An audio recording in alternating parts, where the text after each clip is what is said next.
Good morning, HAN members and partners. My name is Heather Raspberry, and I have the pleasure of serving as the Executive Director of HAN. We are so pleased to have you join us for the release of the 2022 Housing Indicator Tool. And as a cross-sector collective charged with solving our region's housing challenge, we are really excited to have a tool that measures the state of affordable housing across 10 jurisdictions, as well as their progress towards meeting affordable housing goals. The Housing Indicator Tool is a report card for our region that allows the ecosystem of HAN members and partners to work with real intention to use housing as a tool to address racial inequities and examine the effectiveness of affordable housing policies and initiatives in our backyard. Over the last year, HAN dug deeper into the policy framework, and the tool now includes 15 new indicators to help us discern how we can move the needle. We hosted over 200 demos with policymakers, philanthropy, advocates, the business community, houses of worship, you name it. And what we know is that 374,000 net new housing units by 2030 is our North Star. That is what HAN calls a path to an equitable capital region. What is most important about that number is that 39% is targeted to middle-income households and 38% must be affordable to low-income households. The targets used in the tool were produced by the Urban Institute and benchmarked to locally produced demographic forecasts generated by the Metropolitan Washington Council of Governments. Why is this important? Because it means we are not dealing with new information. The tool is using what we already know, which is there is a severe shortage of affordable housing to low and middle income households. I remember the day in September 2019 when COG's Board of Directors adopted the regional housing targets. It was a great day for the region to see elected officials across jurisdictions adopt bold goals to address the housing crisis. However, what we are going to see in the following presentation is that you can't have bold targets that you expect to achieve without the bold resources and changes to the policies that we know are barriers to achieving these goals. You hear us say it all the time, regional problems require regional solutions. More than ever, affordable housing is critical to the health and well-being of our neighbors. And in order to solve for this need, we must start with a solid grasp of how we're doing. And that is where the HIT comes into play. We are setting the baseline. So before I turn things over to the team, I want to take some time to just do some acknowledgements, take some many hands at hand to bring these efforts to fruition. And so we just want to shout out and extend a huge thank you to our research team, the Urban Institute, especially to Peter Tatian and Leah Hindi, who have been consummate partners to HAN in supporting data collection efforts and analysis, to all of our jurisdictions who have been so generous with their time, expertise, and transparent in sharing their data. Many thanks to you, our members. If you've participated in one of the hundreds of demos HAN has hosted, you're very familiar with our policy director, Latoya Thomas of Brick and Story, who has expanded our own capacity in garnering support and action for the tool. Also to HAN staff members, Courtney Battle, our Director of Strategic Partnerships, and Tiana Overton, our Program Associate. Wouldn't want to do any of this without the two of you. And so just huge thanks to Courtney and Tiana. Also to our sponsors of the Housing Indicator Tool, to Truist and Wells Fargo, who from day one were behind us and supported the vision of the tool, and also to Amazon and Greater Washington Community Foundation. We are grateful to you for your support as well and leaning in with us. Finally, to the Washington Business Journal and their editor-in-chief, Vandana Sinha, who will join us later for today's program and a conversation with the elected officials. And finally, to all of our members who have worked with us behind the scenes and many that you will hear from today on the program. We thank you for modeling what it will take to achieve these goals. We know that it's going to require all of us rolling up our sleeves and getting to work to create the communities where everyone can thrive. So with that, thank you all for joining us again today. And I will now turn things over to LaToya Thomas. Good morning and thank you. Sure thing. Give me one moment, I'm just gonna get my screen up.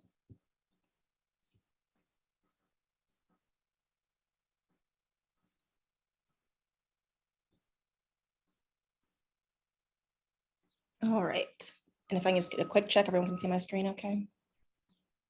Yes. Thank you. All right, good morning. So as Heather noted, our North Star is 374,000 net new units. So are we meeting the need? Again, we are pleased to welcome you to HIT 2.0, a path to an equitable capital region, and our launch event for the latest iteration of the housing indicator tool. We're going to take a few moments this morning before our panel discussions to really set the stage for the conversation we're going to have today. We're going to first start off with a conversation to understand what's at stake with this work and with what we're trying to do to meet this target. We're going to review what we've learned over the past year, particularly from the data that we've received from all of the jurisdictions. And then we're going to talk about where we go from here. And that will be an opportunity to understand how the updates to the tool will help our region move forward towards this goal. So what's at stake? So let's ask the question, who can afford to live in the region? And let's also be honest about the fact that this is a question we really should not have to ask. This should be a region where everyone can afford to find a place to live.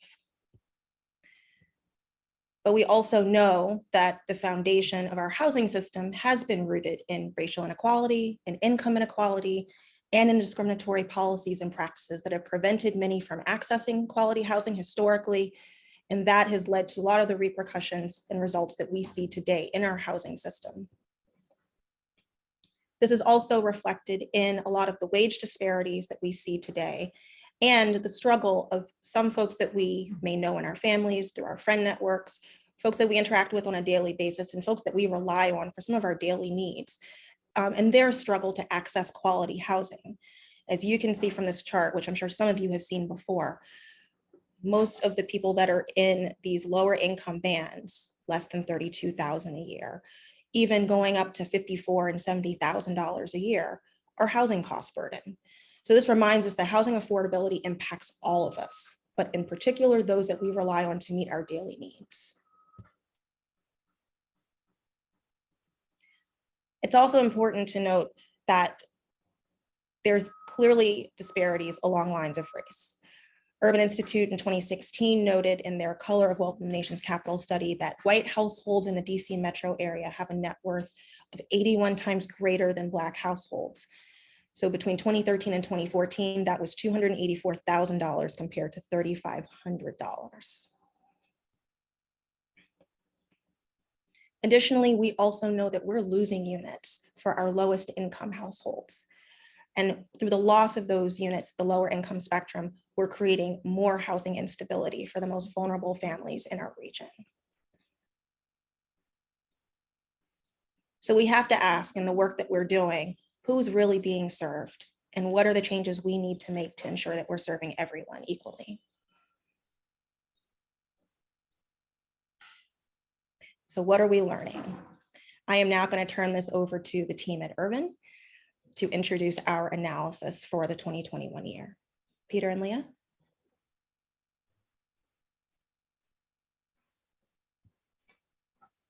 Great, thank you, LaToya, and good morning, everyone. It's a pleasure for us to be here today. I'm Peter Tatiana, Senior Fellow from the Urban Institute, together with my colleague Leah Hendy and others at Urban.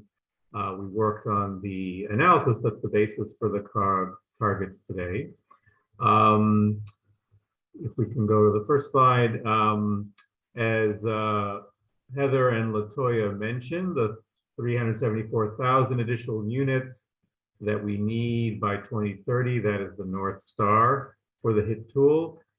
This is based on the analysis Urban did in our 2019 report, Meeting the Washington Region's Future Housing Needs.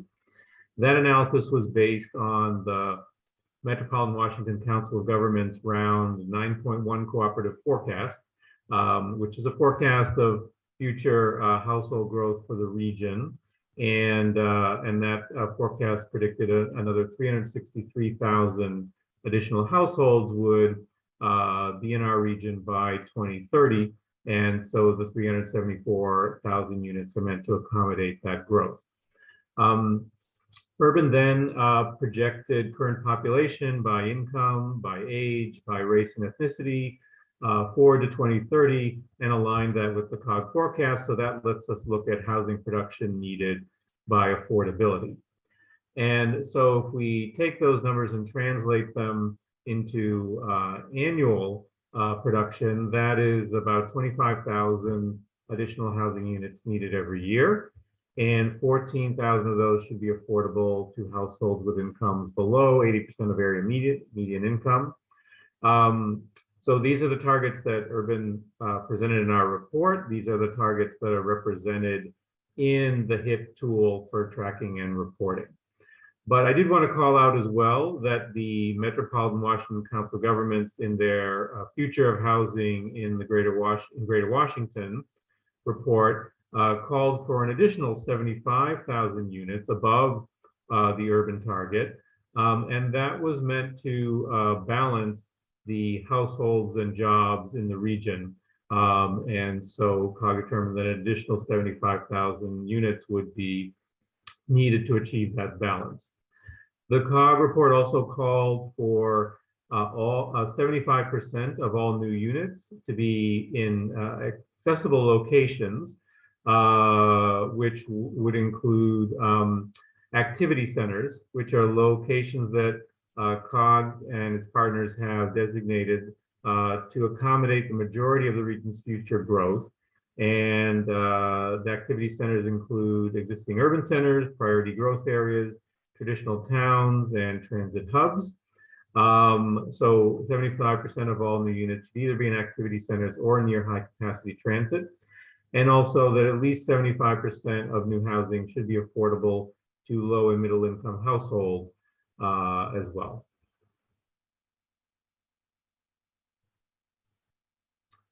So with the HIT tool, we are tracking overall production as well as production that is aligned with these different goals and targets. I want to start by thanking the local jurisdictions who provided the data that you're going to be seeing today and that's reported in the HIT tool. We couldn't have done this work without the participation of the jurisdictions. So I want to thank everyone for doing that. I also want to thank Elizabeth Burton from the Urban team who helped us compile all these numbers. But here you see the overall housing units built in the region from 2019, 20, and 21. You can see that in 2021, we came close to the 25,000 annual target for overall production. So certainly that's a good sign that we're heading in a positive direction in terms of increasing production. Next slide. But we also look at the production jurisdiction by jurisdiction, and on this slide, we're showing the 2021 production as a percentage of each jurisdiction's target. So 100% would be you met your target, and the jurisdictions with numbers to the right of this dotted line either met or exceeded their target for 2021 in terms of production. So although overall the region is close to the 25,000 target in 2021, we can see that that's not as distributed throughout the region as we might like in terms of each jurisdiction meeting their goals.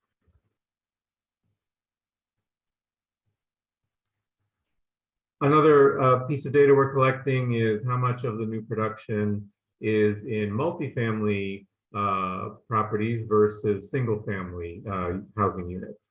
And so in this chart, the lighter bars on the left are units in multifamily property, and on the right is single family. We don't have the District of Columbia on this chart because DC's housing production is much larger than the other jurisdictions, and so it made the rest of the chart harder to read. DC produced more units in multifamily housing, about 9,800, than the rest of the region combined, which was about 7,000. And one of the things we want to highlight here is that, as you can see in some jurisdictions, there's a lot more single family production than multifamily production. And we think it's going to be difficult in many jurisdictions to get to the overall housing production goals without having more multifamily production. We simply don't have the space to rely on single family production to the extent we are in some areas. So now I'm going to turn things over to my colleague Leah, who's going to talk a bit more about some of the other data and what they say about how we're meeting specific goals within the HIT targets. Thank you, Peter. Good morning, everyone. As LaToya mentioned, who are we building this housing for? We realize there's much more focus needed on affordable housing production. Jurisdictions reported building about 3,000 new committed affordable units, well short of our target for households at 80% of AMI and below. That target's roughly 14,000 units annually. This slide shows the breakdown of those units by AMI level for the jurisdictions that specified it. 4 jurisdictions, DC, Falls Church, Alexandria, and Arlington, met their 50 to 80% of AMI targets, but only DC met the 30 to 50% of AMI target. And no jurisdictions are meeting their target for new units for our households with lowest incomes in the region. Next slide.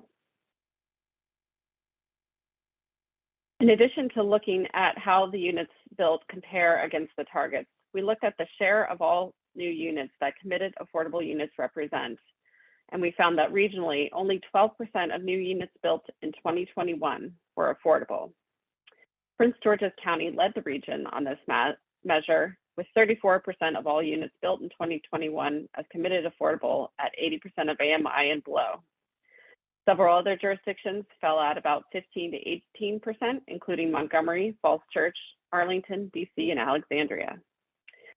This is a higher share of units than in 2020, but it is lower than the 18% of units from 2019.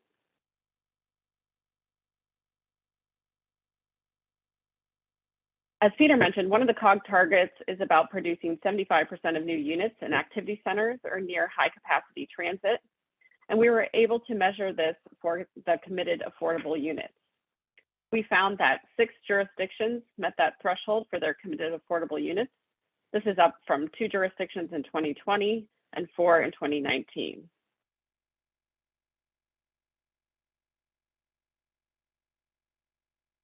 Across the region, jurisdictions preserved affordability for nearly 2,000 units with existing subsidies or covenants, and 3 more jurisdictions also reported tracking preservation, but no units preserved in 2021. 7 jurisdictions are also tracking preservation of affordable housing that is not subsidized, often called naturally occurring affordable housing, and together reported preserving more than 3,000 units. And another new element that we began tracking this year is the affordable housing pipeline. Regionally, there were nearly 24,000 units in some stage of development, with about 5,800 under construction and more than 18,000 in the pipeline.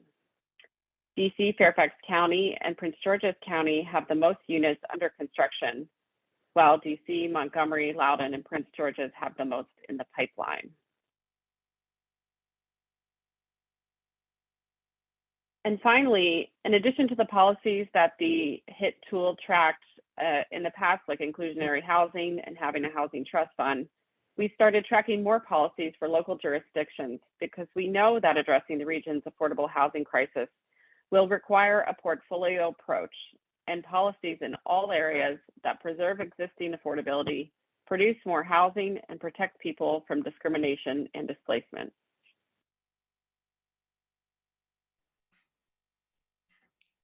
Thanks, Leah, and thanks, Peter. So where do we go from here? So let's talk about HIT 2.0. and what's different this year from what you've seen with our initial launch. So first off, we're pleased to announce that we have several new jurisdictions that have been added to the dashboards. So in addition to the original 10 jurisdictions that were added and that were featured, we have about 4 or 5 more that were recently added as part of this year's survey. So we want to welcome those jurisdictions and their data. We've also included, as Leah noted, pipeline data and also preservation data. So we're trying to really, number one, respond to what we heard from the launch of last year's tool to really show the overall progress that the region is making and to understand what's happening both in pipeline as well as what's happening in other aspects of non-production efforts such as preservation. Again, as we've been highlighting, there's a big emphasis on 0 to 30% AMI households. And so we've put a big focus there with some of the data questions we put in the survey this year. We also know home ownership in the US is a key path to wealth creation. And so we've also asked questions around home ownership. And we've also amplified our indicators focused on racial equity. You'll also see some design enhancements this year. So the tool's a bit more user-friendly, not just for folks in the housing space, but also for non-housers. Our goal is to have a tool that can really be utilized by everyone. We've got obviously more data, and more data. And so in addition to seeing more charts, you'll also be able to access and download that data for your own review and use. Again, as I mentioned earlier, we have deeper links made to racial equity and trying to connect the data to racial equity. And then we have specific calls to action for all.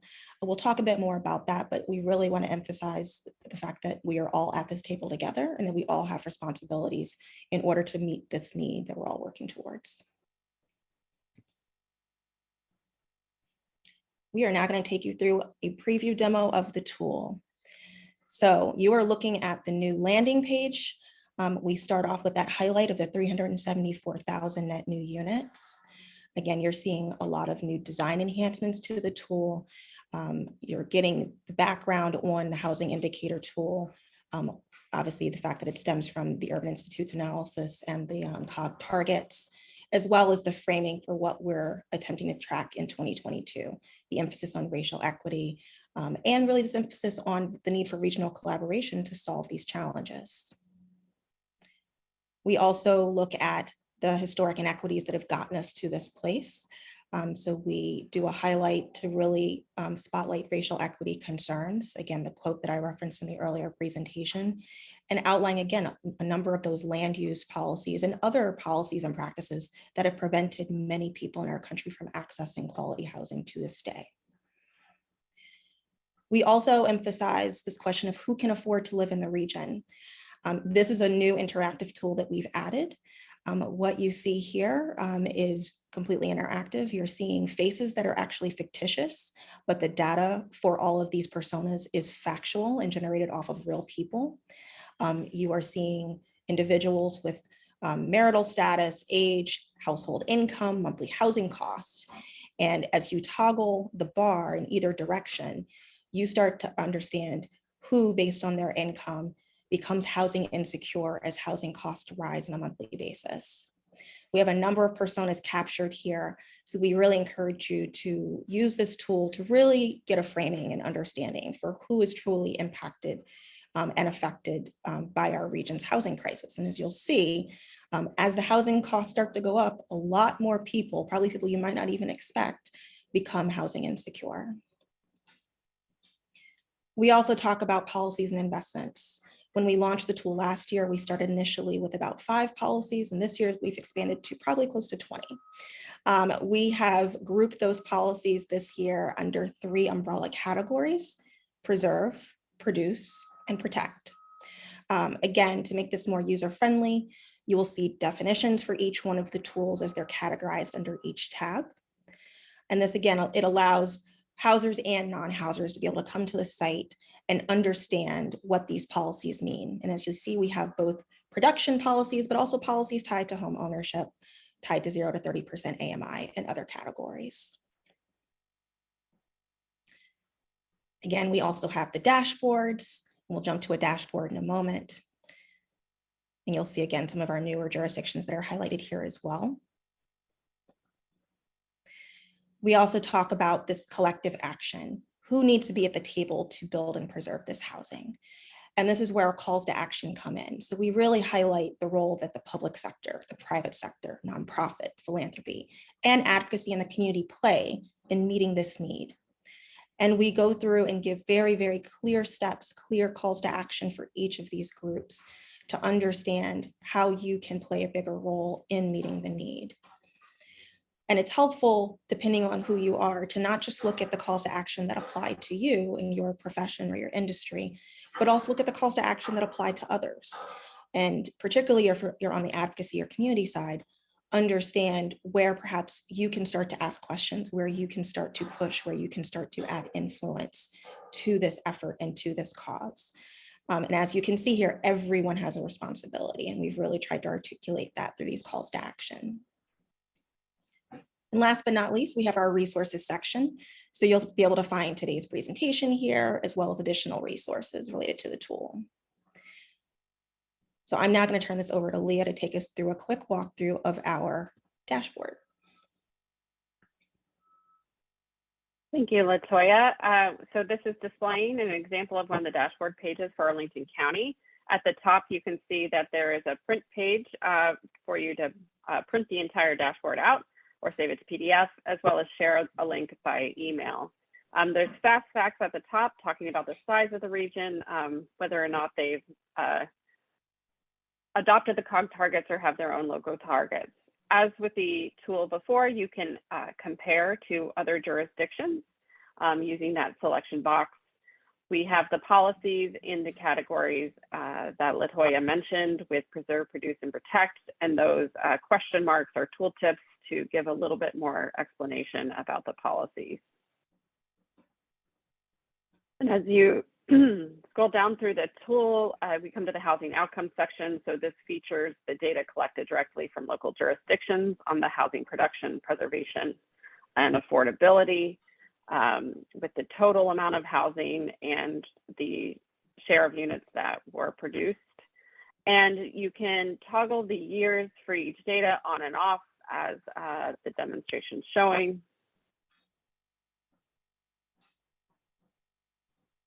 So you can see some of the indicators we referenced in the presentation, including the accessibility, housing, and the affordability of the new units. You can also toggle these graphics on affordability on and off, so the percentage of the target or see the total number of units. And some of the newer indicators that we collected, including the number of units permitted by type for new construction in 2021 and the affordable housing pipeline, as well as the preserved units. So we added a section on structural racism that focuses on some of the inequitable outcomes for Black, Indigenous, and people of color in this region who are facing lower incomes and wealth, lower homeownership rates, and higher rates of housing cost burden.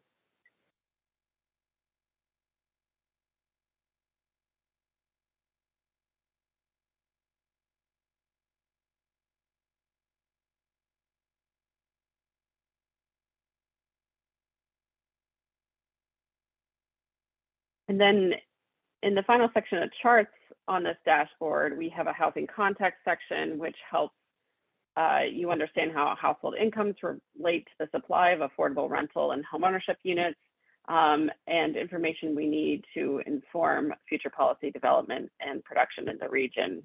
So we have household income and change in income. We have the renter housing supply by cost level and the change in that supply. Renter housing cost burden, and an estimate of the number of deeply affordable units that would be affordable to those with incomes below 30% of AMI. Another estimate focusing on the number of households that may have a person with a disability by income level and may have special housing needs, as well as the affordability of homeownership in that jurisdiction. So the final section is has the elected and appointed officials in the region that relate to housing, so that visitors to the site know who to contact in each jurisdiction, particularly around advocacy for increasing affordable housing production. And just to note that the data on these jurisdiction dashboards is available for download in an Excel file in the resources section of the website. Thanks, Leah. And so calls to actions. We've started to talk a little bit about this, but again, as you saw in the landing page for the new tool, we're really focused on trying to call everyone to the table for very specific steps that they can take to help make progress towards this 374,000 unit target. To the public sector, we ask, how is the housing toolkit being leveraged and how is policy supporting production?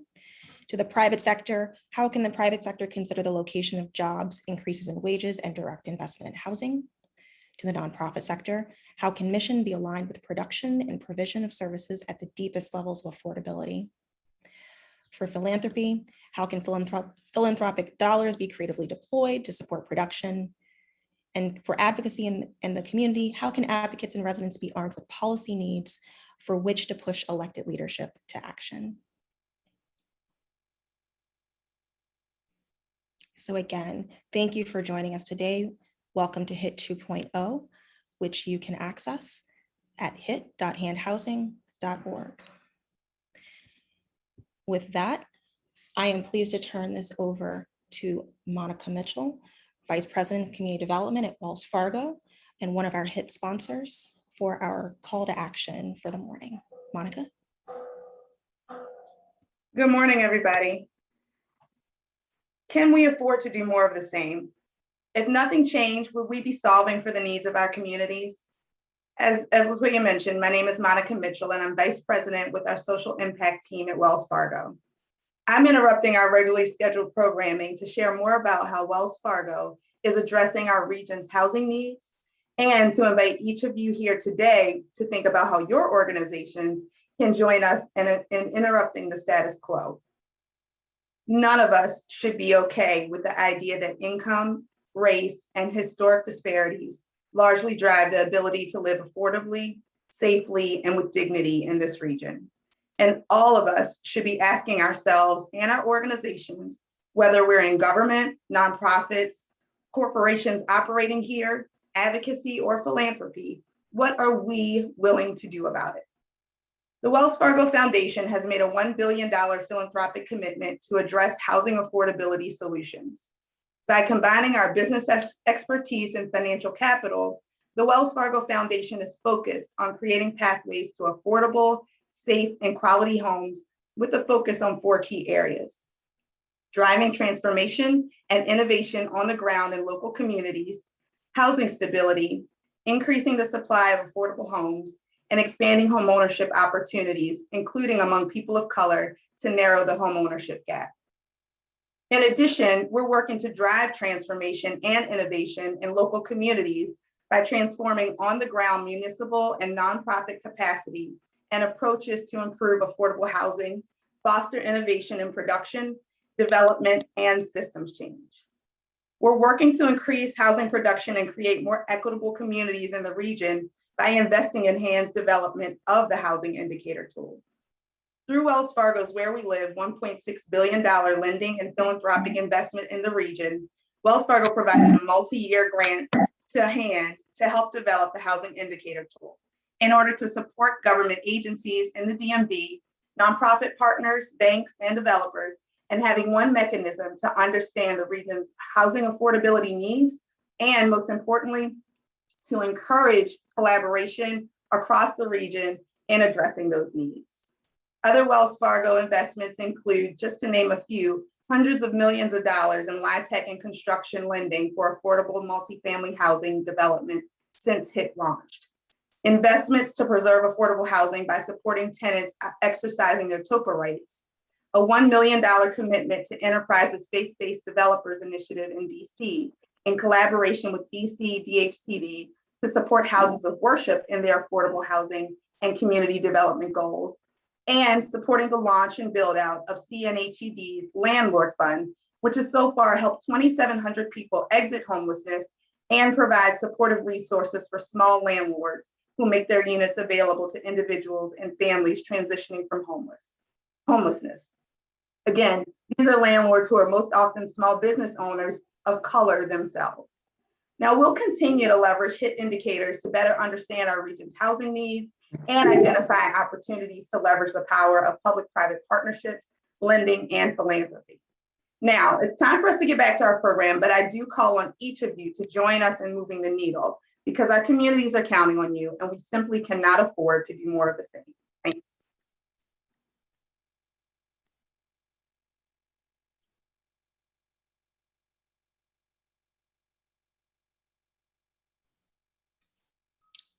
All right, good morning again. So I am pleased to turn this over to David Bowers, Vice President, Mid-Atlantic Market Leader and Senior Advisor, Faith-Based Development Initiative from Enterprise Community Partners, to welcome our first panel. David? Great, many thanks, Latoya. Appreciate being here with you and the entire HAND team. Thanks for everyone for joining in to this important conversation today. I'm glad that people would make the time to join us for this conversation. Really want to say thanks to my fellow panelists here, our practitioner panel with Vicki Davis from Urban Atlantic, Ruth Latoyson-Eiffel from RAG, Carmen Romero from APA, Arlington Partnership for Affordable Housing, Steve Sergerland from WMATA, Chuck Bean from the Council of Governments, and Maya Shanklin-Roberts from POA. So we're excited to get into this dialogue and this conversation today, and want to say thanks to the panelists. So let's dig right in. We heard reference to the North Star. So we want to talk a little bit about what is the shared North Star? What does it look like to hit these numbers and then potentially dream bigger? So Chuck, we'd like to start with you and ask you, why did the COG leadership adopt the regional targets? And why is meeting the housing affordability needs that have been talked about in the region seen as so important by COG members? Yeah, thank you, David. David, thank you for your thought leadership and your action leadership. And thanks to Heather and the HAND board and today's sponsors for having me. I think before we get into the numbers, I think the North Star in housing is the union of three targets. And it's the right amount of housing, housing in the right place, and housing at the right price point. Before I define how the Council of Governments got there in 2019 on these regional targets and what those numbers are, some thoughts about why this is important. And if we're less than totally successful, the adverse effects. So we don't have enough housing, it stymies aggregate economic growth. Businesses will be in search of a labor force that is not adequately housed. If we don't have enough housing, the supply and demand comes in effect and everything rises. If housing is not in the right place, then we're getting too many units too far away, and we're getting more 2-hour commutes. And if housing is not at the right price point, meaning it's not affordable to low and moderate income households, then we're creating communities that our children will not be able to live in, communities that are potentially segregated by income.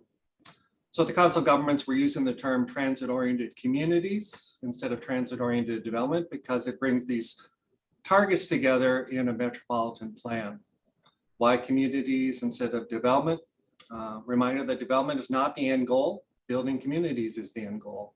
And while TOD has centered mixed use development, we're calling for mixed use and mixed income around these places. So Peter noted that the numbers are derived from COG forecasts for the region about population, housing, jobs. We're the 6th largest metro area in the country, and some of these big figures can be kind of abstract. We now have about 2.1 million housing units on the ground for 5.7 million people. 660,000 additional people joined us here in the past decade, and we think that almost 600 more will come during this current decade. So to put that growth on a human scale, just today, about 180 people will join us in the region. So that's a lot of cul-de-sacs, or it's a row of townhomes or an apartment building that's needed today. Same thing tomorrow, same thing the next day. Our region was producing enough housing up until the Great Recession. As Peter noted, our amount should be in the low 30,000s every year. Since the Great Recession, we've come into the low mid-20s, as the HAND tool has noted. So we need enough in the right place, the right price point. And David, let me just end, while these numbers are very challenging, a bit of the cup half full since those targets were set in 2019. 2019, we didn't have the Amazon Housing Equity Fund, unprecedented private sector player in this space. I'm excited about the WMATA joint development strategy that I hope Steve will talk about. It's the most assertive joint development strategy that we've seen in years, maybe ever, from WMATA. And we're seeing leadership from jurisdiction leaders. Mayor Bowser's order of 36,000 units by 2025. Mayor Wilson's embrace of jurisdictional targets. I think we'll hear from Angie Rogers about their economic development platform in Prince George's. Your economic development platform specifically calls out housing, right place, right price point. And leaders in philanthropy, you hear from Ruth today, you hear from Carmen today. These leaders were not in their chairs in 2019, so I think they're emblematic of the leadership that we have in place to pull together on these ambitious goals. Thanks, Chuck. Appreciate it. And Carmen, Maya, and Vicky, you represent our developers here on this panel. So would love to start with you all. Carmen, maybe we'll start with you and then go to Maya and then Vicky. As developers in the region, talk a little bit about the North Star for your company. Also, as you see it for the industry and the ecosystem, your peers, is it about new production? Is it about preservation of restricted or unrestricted affordable units? All the above. Talk a little bit about how vis-a-vis the hand hit tool and what's been talked about this morning, what that North Star is for you as a company and as your peers in the industry. So Carmen, why don't we start with you? Great, thank you, David. Well, first and foremost, our North Star, you can put in, I want to make 2 points. One, we're a nonprofit, and for the last 30 years, our North Star has been the creation and preservation of affordable housing, really focused on, just as the HIT tool and talking about today, focused on low and middle income households, 60% AMI and below for the most part, with a 10% target of our units going towards permanent supportive housing partnerships. So our North Star has always been about where's the deepest need and how can we as nonprofit developers step up. But what was a huge change in our North Star happened in 2018. Before the urban plan came out, before the Council of Governments adopted it, but the timing of this change in APA's North Star with the new tools that you brought us really were a groundbreaking moment for our organization. We decided, instead of just serving Arlington County, a 26 square mile jurisdiction, the smallest in the country, that affordable housing had become a regional problem. We had seen it. We'd seen our residents displaced more and more outside of Arlington to other parts of the DMV. We realized we have something that we can do to step up and do more. And our board of directors adopted APA going regional in 2018. And we're now in 5 jurisdictions. We have 5 projects under construction today. We have 1,500 units that are funded and ready to break ground in the next year or 2. We're working in Montgomery County, Arlington, Fairfax, Loudoun, DC. And I guess I'm here to say we all have to work together. We have to take the best practices that are working in one jurisdiction, bring them to another. We have to leverage new resources, leverage the private sector, all the players that you're bringing together today. But it's hard work, and part of that commitment was our board of directors growing our real estate team when we went regional to a 10-person team. These deals are hard to do. They take years to do. They're expensive, and the tool talks about new production. That's our North Star, knowing what we have to do, but then investing in the backbone of APA and our company so that we can step up and do more. Great. Thanks, Carmen. Maya? Yes, so POA is also a national nonprofit developer. And similar to Carmen, I think the focus and the North Star has always been the preservation and production of affordable housing.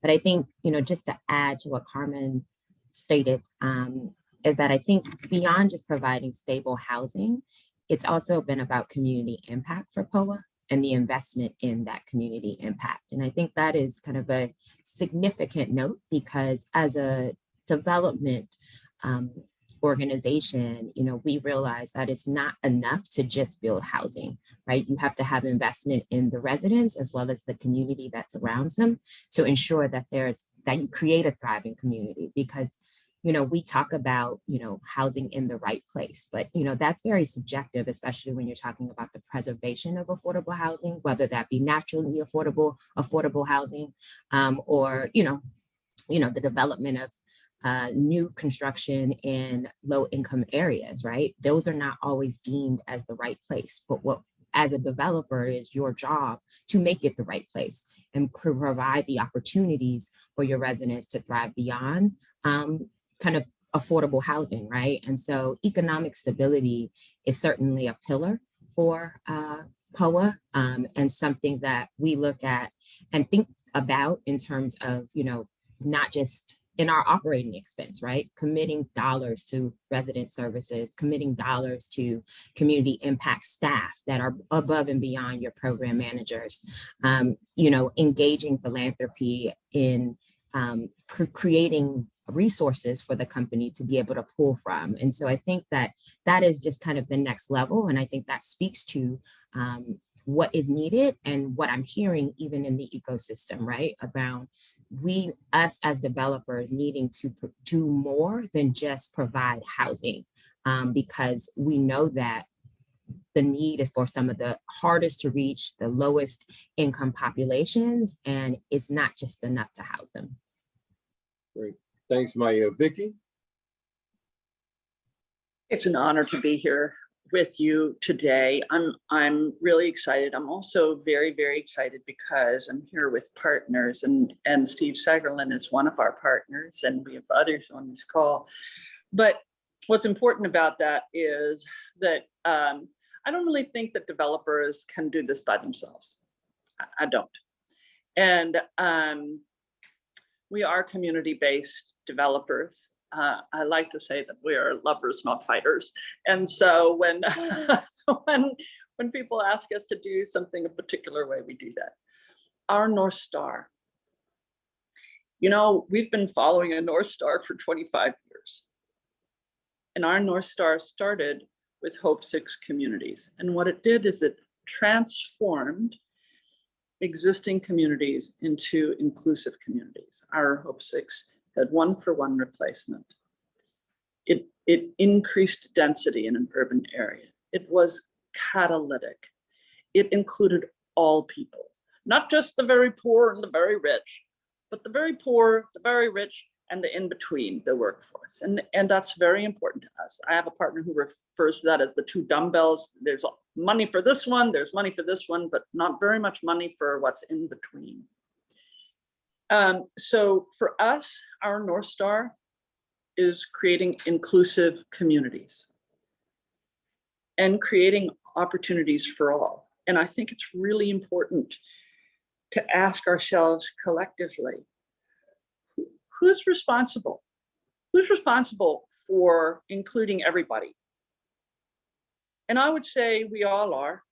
Our governments are, we as practitioners are, our communities are, our businesses are, right? And our residents are. We're all collectively responsible. Now, I really don't believe that it's beneficial to anybody to be segregated. It does not work, and it's not productive. And so for families, I think it's much better to be included in diverse neighborhoods. One, I think it's who we are as a country. I really do. And I think it is the goal. In a lot of instances, really deeply affordable housing is an hour or two from the city. Okay, people make the choice, oh, I'm going to move out of the city. I'm going to buy that $200,000 house in Pennsylvania and commute in. It's really problematic, especially when gas prices go up. It's really problematic, right? Because the poorest people are hit the hardest. Those are people with choices. I also think it's very difficult to segregate people into a particular ward of the city or into in a particular product type. And so me personally, I believe it should be across product types. I believe in all of the tools of affordable housing, all of them. I think inclusionary zoning goes a long way. And it's a question of balance. How much is enough to really incent people to include people, and how much is enough to close the pipeline, because it just doesn't work anymore. So it's balance, right? And then the next one is, I really, really believe in leadership. When Mayor Bowser set her goals, and when County Executive Alsobrooks set her goals, that starts to say, okay, there's leadership and there's a will to align your resources with your policy priorities. And I think that's very important. When Mayor Bowser said it's in every ward of the city, she meant it. And so she's targeted her resources accordingly. And there are a lot of resources. You can have pilots, you can have taxes, you can have inclusionary zoning, you can have affordable housing financing. And the latest addition, which I'm so excited about, is the partnership of Amazon with Metro. And Vicky, I appreciate you saying that. And we're going to get deeper into what some of the specifics are and have an opportunity for Okay. feedback on that. Appreciate that. And Okay. Steve, they call that in the business a segue, because we have Stephen from WMATA. So Stephen, ask you to talk a little bit about what the Housing Affordability North Star is for WMATA, and why is meeting the need important for our regional transit agency. Yep, absolutely. And I also want to thank Chuck for giving us the shout out for publishing the strategic plan last week, which was very exciting for us and a long time in the making. And in that plan, we talked more clearly about affordable housing than I think we have to date. And we're working on increasing the clarity around how Metro can support affordable housing and why it's important to Metro. And so to that, I would bring 3 points or 3 primary reasons why affordable housing is important to Metro. They're ridership, regionalism, and ridership. And that probably sounds very different than many of the other panelists on this group, but again, it's the position that we're in as a sort of different type of landholder. But on the ridership element, low and middle income households are Metro's core ridership base. These households and residents often have lower rates of car ownership and therefore are more dependent on transit to get to employment. And these residents may also have jobs that are teleworking is not as available of an option to them. And then for the same reason, they're dependent on Metro working to get to those jobs. They're sticky customers that don't have other choices as much as higher income households. And we found that to be ever more true during this pandemic, how critical Metro is to support these frontline and essential workers that may be in lower and middle income categories. The second point on regionalism, Metro is an enterprise established and funded by the states and local governments of this region. And we also own a lot of land. In the strategic plan, we identified that it was more than 550 acres of developable land at 40 of our 91 stations.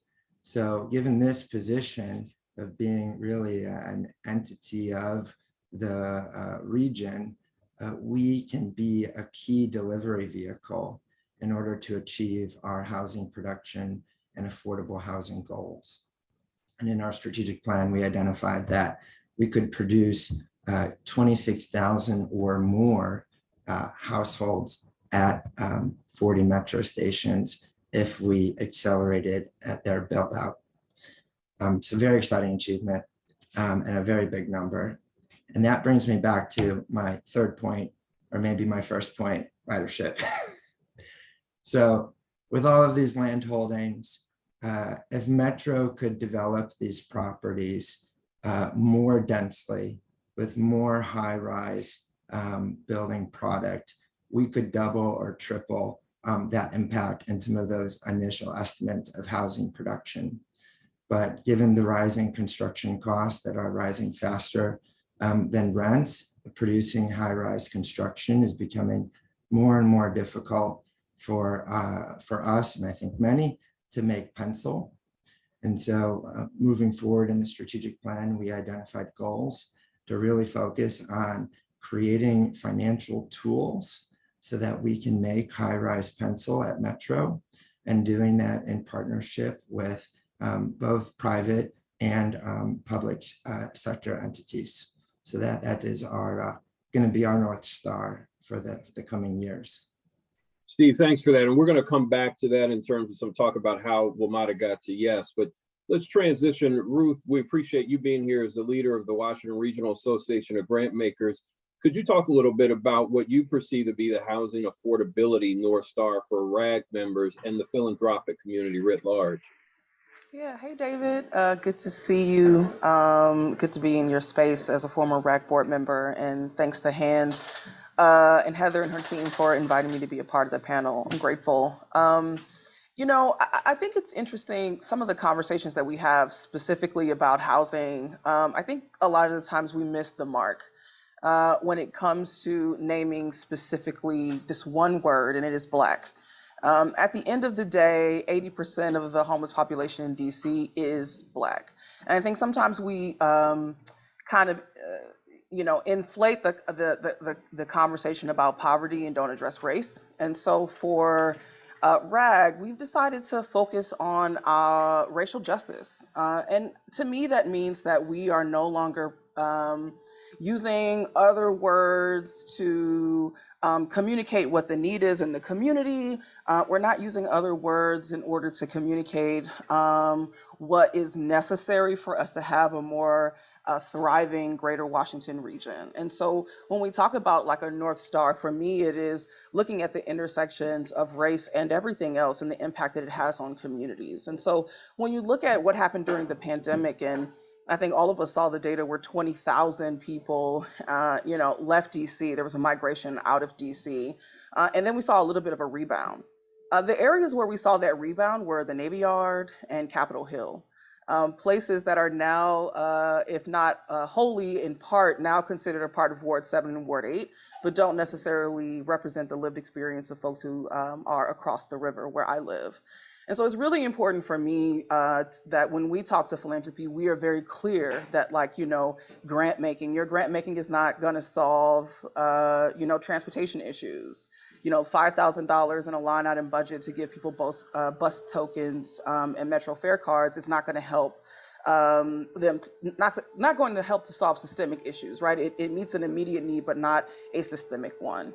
And I believe the same thing is true about housing. And so one of the things I hope that we can focus on is racial justice in the work that we're doing. If Black folks are the ones that are being moved out of our homes, if Black people are the ones who are more likely to be homeless or at risk of homelessness, if Black people are most likely to be overburdened and overtaxed with housing costs, and how they spend their monthly income, I think that we have to be very direct and clear about who it is that we intend to serve in our communities. And so my charge with philanthropy and North Star with them is to focus on racial justice and to do so in several ways. Our new strategic plan calls on us to advocate, mobilize, and convene. And by mobilize, we are talking about money.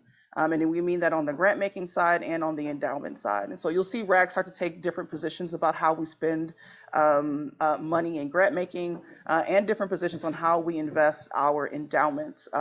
It's not just about sustainable endowment investments. Right now, we're talking about how we spend our money in order to solve problems, not just to make more money in order to raise the star of the benefactor. And so that's the frame that I'm bringing to the conversation, and I'm grateful to be here with you all today. Ruth, thanks for that. And I appreciate you flagging the resource piece, because that is definitely something we're going to drill down a little bit into. Want to flag for my panelists. So we've got about 42 minutes. And so I'm going to pick up the pace here as we go through, but definitely appreciated and wanted to make time for folks to kind of level set in terms of the North Star. So I'm going to pick up pace as we get into this. So Carmen, Maya, and Vicki, I actually want to come back to you all in terms, speaking of resources, as developers, in terms of how the industry's doing on meeting the goals, right, for new affordable rental units serving below 80% AMI in the region, laid out in the hand HIT tool and what's been in the presentation we've seen today. Are we making progress in meeting the need, and where are we falling short? So for you all as developers, share with us a little bit briefly about what your take is on this in terms of things like the availability of capital, the amount and the type of capital, debt versus equity, subsidy, pricing, terms, et cetera. Also issues like land use policy and regulation. So when you think about the capital market, the land use environment, policy environment, what's working well that needs to be expanded and doubled down on, and a couple of examples of what's maybe not working or hindering progress. So Maia, if it's okay, I'd like to start with you, go to Vicky, and let Carmen back clean up on that one. Yeah, absolutely. Thank you. So I was in a conversation yesterday and the statement was made that capital will flow where there is a return, right? And I think that is something that as developers, we know very well, right? That we need to make sure that our deals provide high yields for investors, lenders, right? Even as affordable housing developers, that the return is important. And so, in that same conversation, we then talked about, how do we redefine return? Because in this industry, we can't have the same markers for yield as, others. We need to think about risk in a different way. We need to think about social impact in a different way. And that being, positive for investors, lenders in our space. And I think that you've seen that with investors and lenders who have dedicated funds towards affordable housing or to, ensure that there's funding for Black developers, right? That is coming from this idea that there is a different way to think about investment.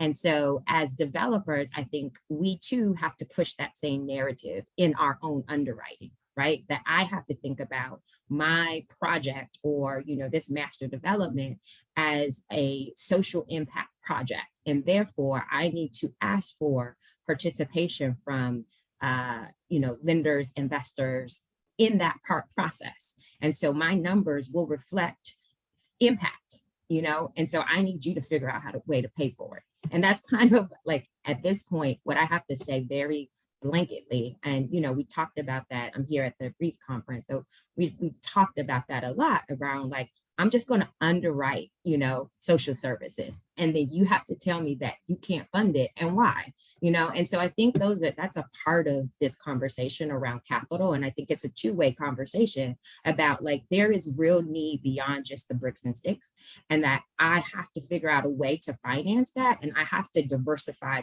the partners, because if you want to work with us, and I think, Carmen, Vicky, we have these organizations that have proven ourselves, right? We now are able to stand before many of the institutional lenders and investors and demand more. And so I think that's a part of it. In terms of the capital side, is helping to reframe what return looks like so that we can be more comprehensive in our development work. I think in terms of like land policy, I do think removing as much red tape as possible is always helpful. I think, as all of us know, transaction costs increase total development costs. All the fees that we pay, make it very difficult to provide deeply affordable housing. And so figuring out ways to reduce costs in the transaction is helpful, shortening times, making the process more accelerated so that there isn't as much red tape, makes the deal less expensive. And so there's a number of things that I'm sure we all can be thinking about, but I think the ease of developing affordable housing is a part of this policy framework that we should also be talking about. And that kind of crosses a number of agencies and, public policy arenas. Great. Thank you, Maya. Appreciate it. Vicky, what's working, what's not working? What do we need to do more of, less of, to get to those 25,000 units a year that we need to produce? I want to start with the frame of reference. Earlier this week, I was in a relatively large city south of here. I'm not going to tell you which one I was in, but they were very proud that they had added $10 million to their total housing trust fund. Big city. And we have multiple jurisdictions in this city. We're a bigger city, but our city in DC has added $100 million. And during the pandemic, $400 million. So I would have said, I think that the first thing that should happen is appreciating a frame of reference compared to other jurisdictions. This jurisdiction has done very well through the pandemic, very well. It's very stable. It has a lot of tax money that it's collected and continued to collect through the pandemic. It has invested more than most jurisdictions by a long shot in affordable housing. And I think that is a very proven resource for producing affordable housing. The other thing that this jurisdiction has done in DC is encourage the participation of nonprofit partners, because it leads to real estate tax relief for affordable housing. It's very important. And if you said to me, would you rather pay taxes on affordable housing, or would you rather have all of that money go to a nonprofit? I'd pick the nonprofit every day, because it adds to the ability to provide services and to have a different aspect to this work. So I think those are things that are really done right.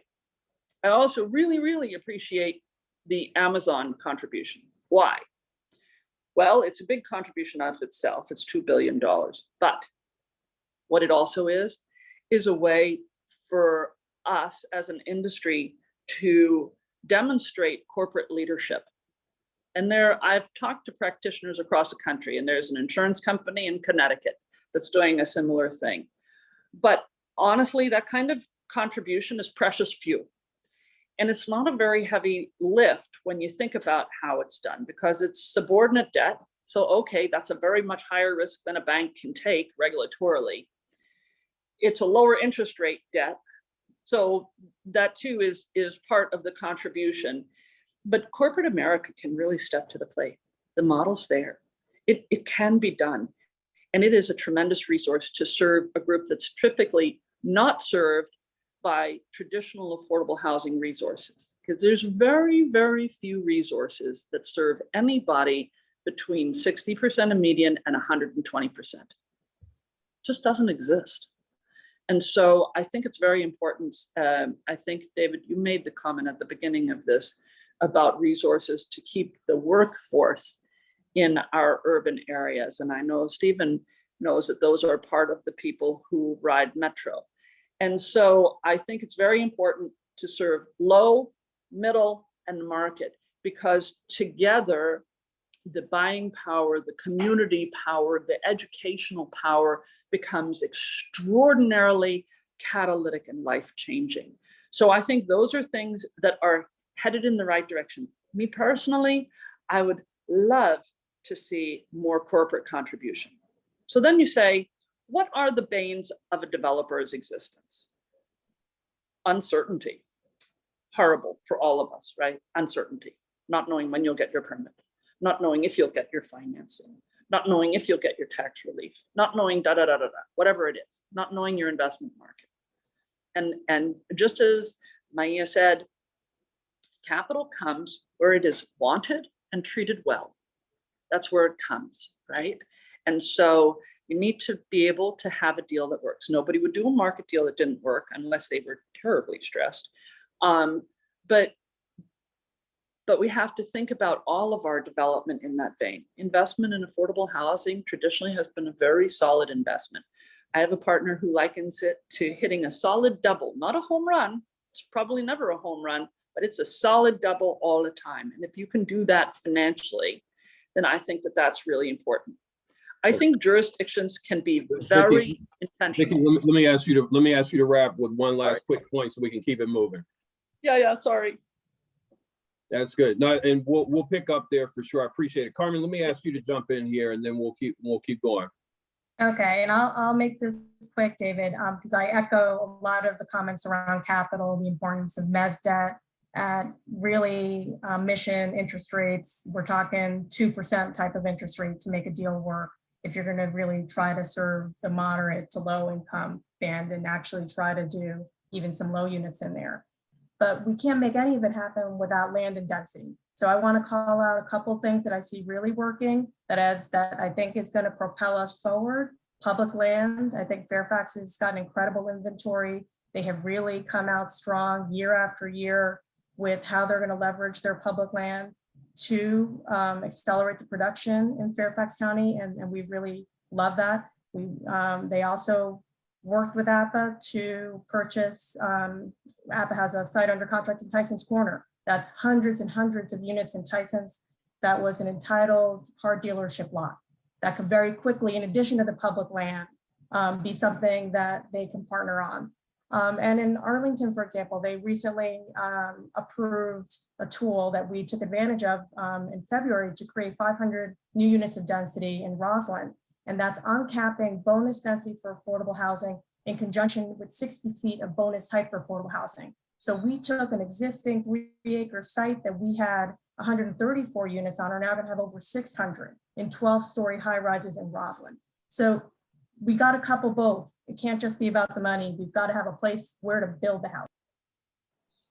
Carmen, that's great. I appreciate it. And it's, again, as we call it, a segue into a policy. We're going to have a couple of questions, one for Chuck, one for Steve. But as folks are listening to this conversation, the context of the hand hit tool, right? Putting out there, what are the targets? What's kind of the North Star? What's the need we're trying to solve for? But actually having, as folks dig into the site, right, actual tools that you can reference. What are the policy tools, whether you're a policymaker or on the private sector side? What are different tools and approaches that folks can take and utilize to actually get to the North Star? So Chuck, in that vein, again, the HIT lists some key policy tools and which jurisdictions are employing them. Are there any key policy tools that you see and hear COG members are working to expand and implement more, or that they're trying to learn more about? Yeah, thank you, David. In part, the answer to your question is re-listening to what Maya, Vicky, and Carmen said. I think they were all right on target. I think one of Carmen's last points was the bonus densities. So if you can find that opportunity where that capital is going to flow and you can add some bonus densities, if you can create some affordability, and you can do it in a place like Roslyn that's basically on top of a metro station, that is right in the zone. So while Stephen has an ambitious plan with WMATA, you know, all of these developments are going to take local governments to put in something, whether that's funding or easing of regulations, and it's going to take folks like Maya and Vicky and Carmen to come to the table.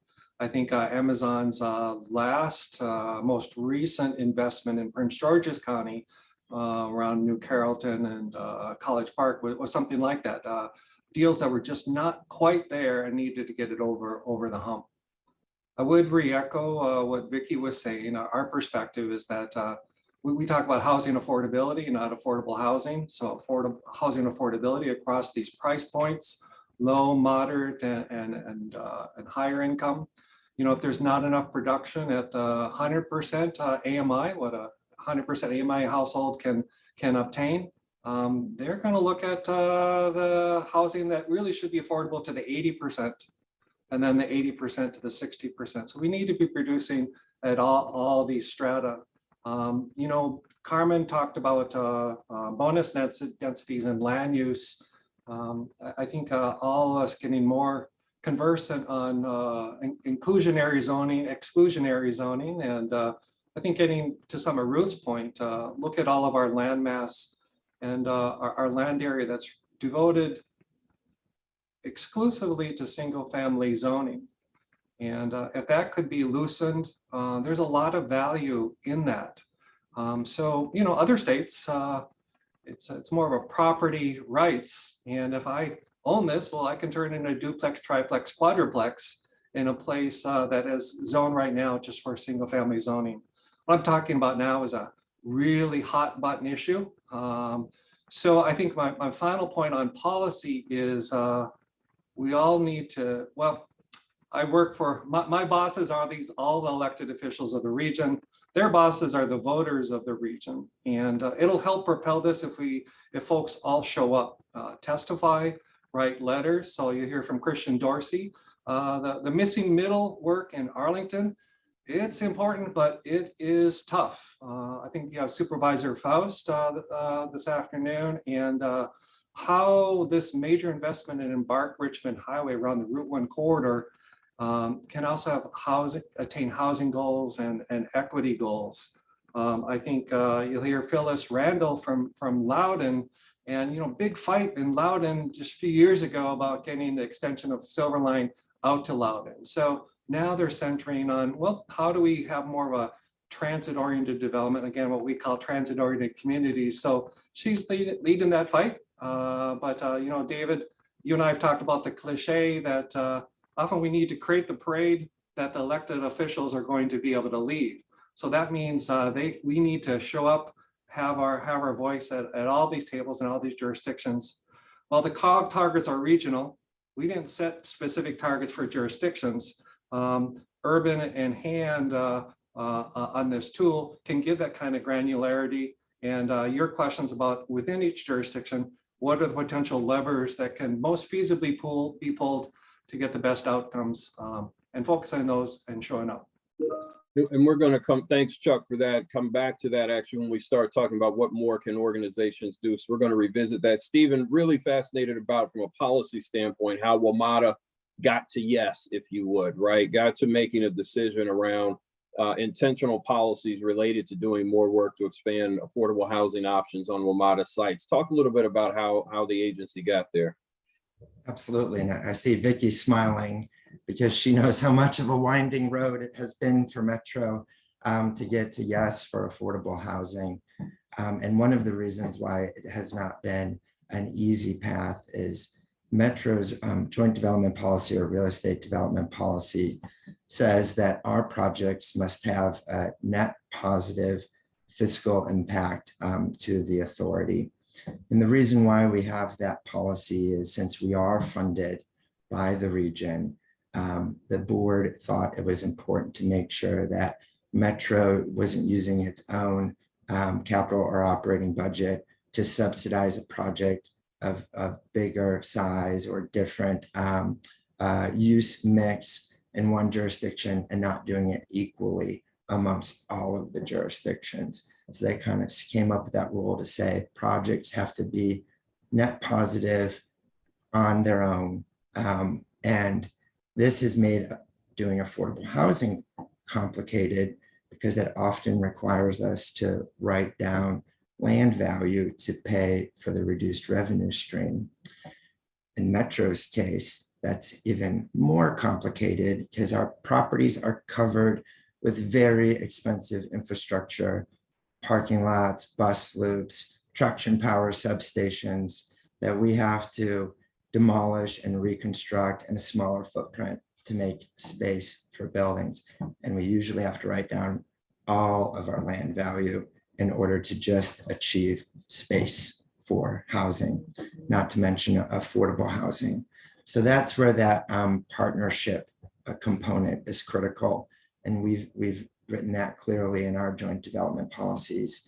The Metro projects will achieve the minimum jurisdictional requirements for affordable housing, just as any other project would in a jurisdiction, but that Metro should work with its public and private partners in order to find financing solutions to increase the affordable housing commitments and projects. And we've been able to do that by working with our governments, with Vicky and Urban Atlantic at our Rhode Island Ave Metro Station. It's one of our first affordable housing projects.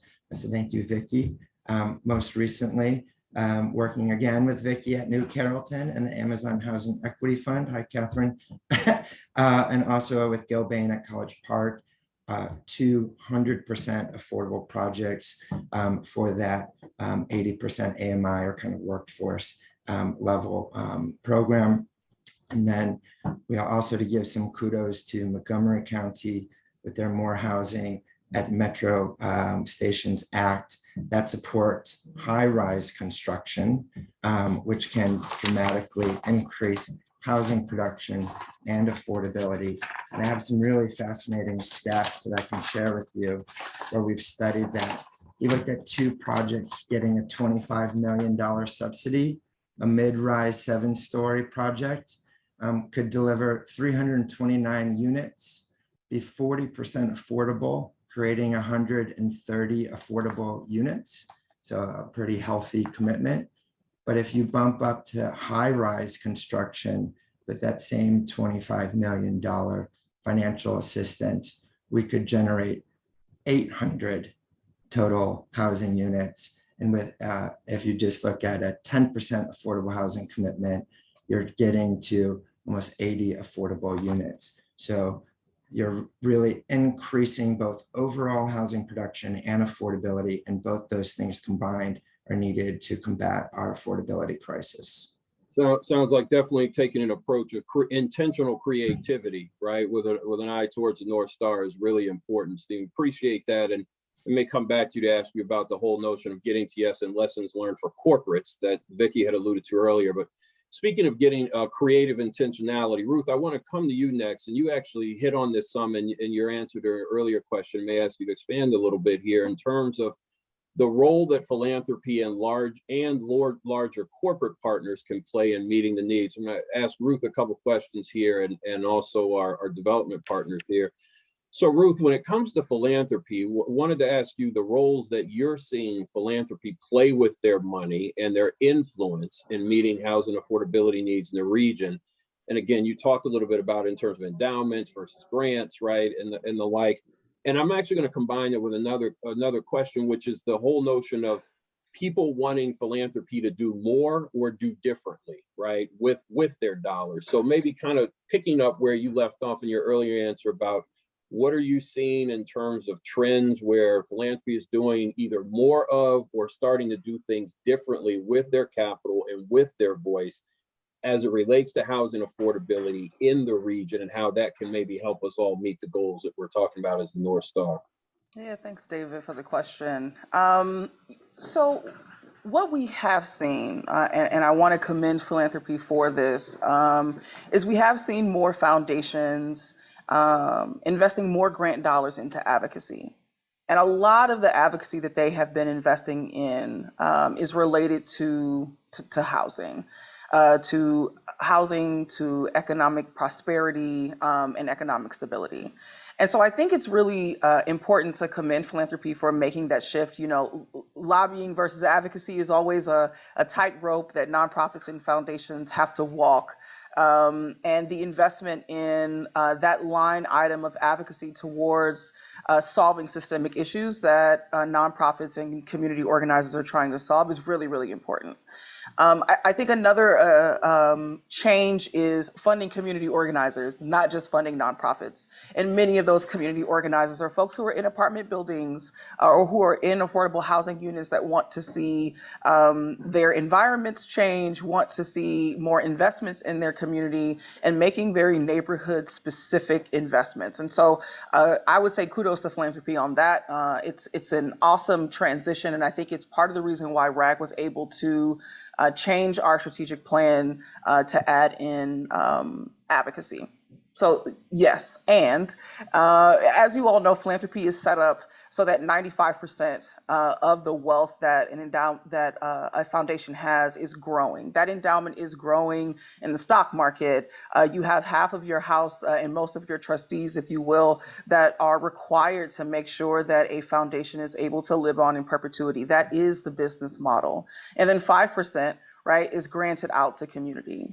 And so what we really want to see and where we have the opportunity to make some shifts is in looking at our endowments and how we're investing our endowments in ways that actually bring a positive impact into the community. And I know at one point in time, there was an impact note that RAG and Enterprise were working on, and others, Chuck Bean, Han, other organizations were involved, and many foundations were giving to that impact note. And we have seen an increase in foundation CEOs reaching out to RAG and saying, hey, we're really interested in impact investment. Hey, like we really want to see if we could be partnering with whether it be real estate developers, whether it be tech firms, whatever the case is, that are regionally focused and have some sort of an impact locally. Because our endowments are growing in the stock market, and that can go anywhere. That can go to San Francisco, that can go to New York, it can go to Seattle, wherever these large companies companies are housed, and foundations at RAG are interested in making an investment that actually has an impact on the region. And I would just say to our nonprofit developers, this is an opportunity, right, to really consider what it would mean to galvanize philanthropy towards a cause that would solve some of the issues that they're funding with their 5% and invest their endowment. We are a part of a project called Let's Go DMV. It is led by community organizers, restaurant workers, so that we can give cash payments for 5 years to 75 restaurant workers who chose us. They chose each other, and then they chose us. The Greater Washington Community Foundation, RAG, IF, Amalgamated Bank and Amalgamated Foundation, and Rock DC. And we are being led by the community. And I think that there are more opportunities for philanthropy to do that, to be led by the community and community-led solutions. And one of the goals of that partnership is for us to have those cash payments come out from some sort of an investment. And the first thing we said was, well, can we invest locally? So I think in improving our relationship so that nonprofit developers are looking at endowments and not just the grant making, and creating opportunities for those investments to take place in partnership with philanthropy, not necessarily with your grant makers, but whoever the CFO is or the chief investment officer. Those are important relationships for philanthropy to make a big change, and it takes partnership. And then I would say lastly that while we are using our 5% to invest in a nonprofit doing advocacy, I think that philanthropy can do more. And that's part of what our new strategic plan says that we must do, which is to say, put your relationships on the line, because that is what is your biggest influence. The 5% grant making isn't your biggest influence as a foundation. It is your relationships. It is the relationships that have come because of the wealth you've built. It's the relationships that have come because of the growth of your endowment. And foundations endowments have grown significantly over COVID. Over the period of us all being housed and in our homes and working from our homes and teaching school from our homes, these foundation endowments have gotten larger, which means that their grant making may increase, but not as exponentially, right, as the endowments have. And so the relationships that people have, the systemic ones, the ones that are at the leadership level, at the government level, at the influencer level, it is because of the wealth that we've built. And it is because of the growth of our endowments, and it is because of our relationships. And those are the things that need to be leveraged in order to effectuate change in our region. And so that's what we're pushing for at RAG. And we have many members that are leaning into this change full force, 10 toes down, as we like to say. And we are grateful for them, but they're leading, right? And so there are others who are still coming along. And I think that support of nonprofit developers creating opportunities for endowment investments is a great way for us to partner for systemic change and to make an impact fairly quickly. Ruth, appreciate that. And to my colleagues in philanthropy, also one of the things I think and not just philanthropy, in the larger ecosystem, intentional coordinated conversations so that folks in philanthropy, who they're funding, both on the development side, organizing side, government, who is government funding, right, private sector investors, because often, many times those folks are working in lockstep, and sometimes they're working in opposition. And so that notion of having intentional coordinated conversations by multiple funders, both public and private, to coordinate with who is it that they're actually funding to what end, and understanding what the North Star is, which is why we started with the conversation about North Star. Where are we actually trying to go? Who are we actually trying to serve? We've got 13 minutes left, and I'm going to ask a question about money, picking up on where Ruth was. Maia, Vicky, or Carmen, if one of you all have a good example that you think highlights how philanthropic dollars really could play a part in getting new units produced, making a deal happen. If you have a quick example that one of you all can share, please jump in. And because I want to lift up something that could be an example, building on what Ruth mentioned for folks who are in the audience. Anybody have a good example they want to share? Go ahead, Carmen. Share, David. Twilliger Place, which is a project in Arlington that delivers in the next 60 days, 160 units. We, for the first time, did a capital campaign, $4 million that we hit. Our goal was 2 million, and we doubled that with the lead gift from Ron Twilliger, who is naming the building for his parents who grew up there. But many others joined. Amazon gave a capital gift, as well as corporations. We have a veterans preference there. I think people were motivated by it. It was a huge piece. It was the final $4 million was the final piece of the capital stack and what we needed to get across the finish line. And it was all grant money, no returns. It was an investment in mission. I appreciate that. And I think it's helpful for folks to understand, how these dollars get used. And Chuck, I want to come to you on this issue that I want to build on something that Ruth said and it's a question that was in the chat, but this notion of what I call virtuous competition, virtuous encouraging, right? Where one can encourage other, one foundation can encourage another. Hey, we're doing this differently. You can too. Vicki spoke to it earlier about how do we get more corporates in? And I want to come back to that, right? Where it's not just 2 or 3, but we have 100 corporations, right? It's not just an Amazon or a Kaiser, right? That we have 100, 200, 300 corporations doing.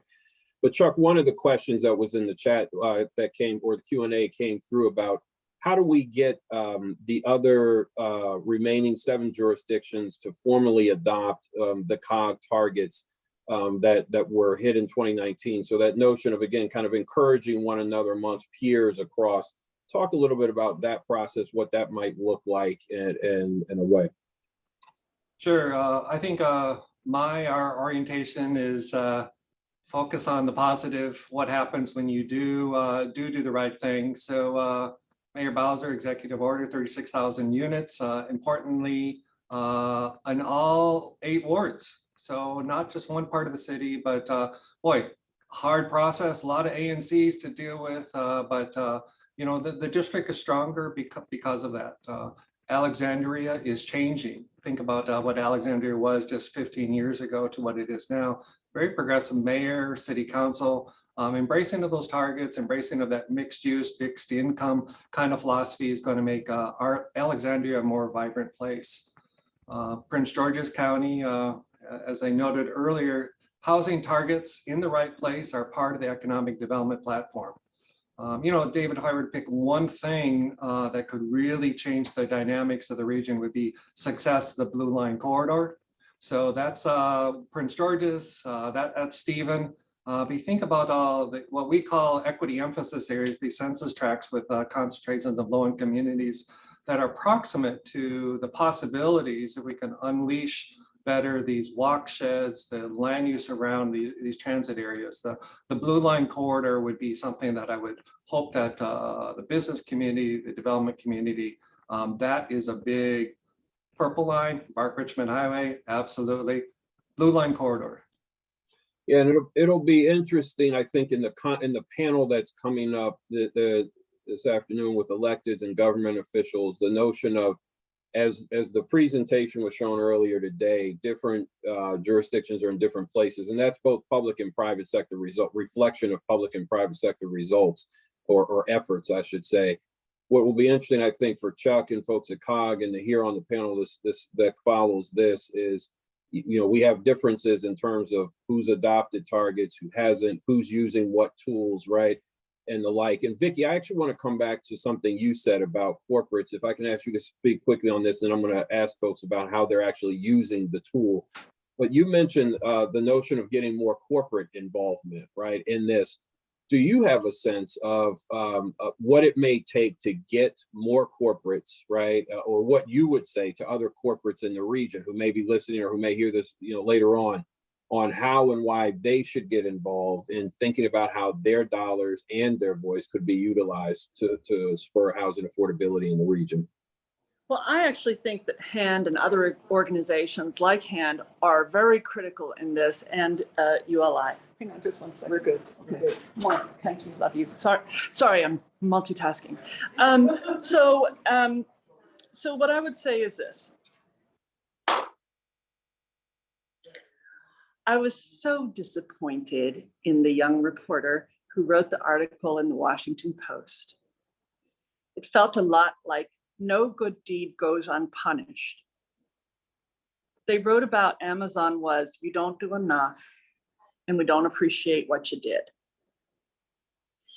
I don't find that inspirational for other companies to invest in affordable housing or in community development. And so I think it's incumbent upon agencies like HAND, like COG, like others to say, you know what?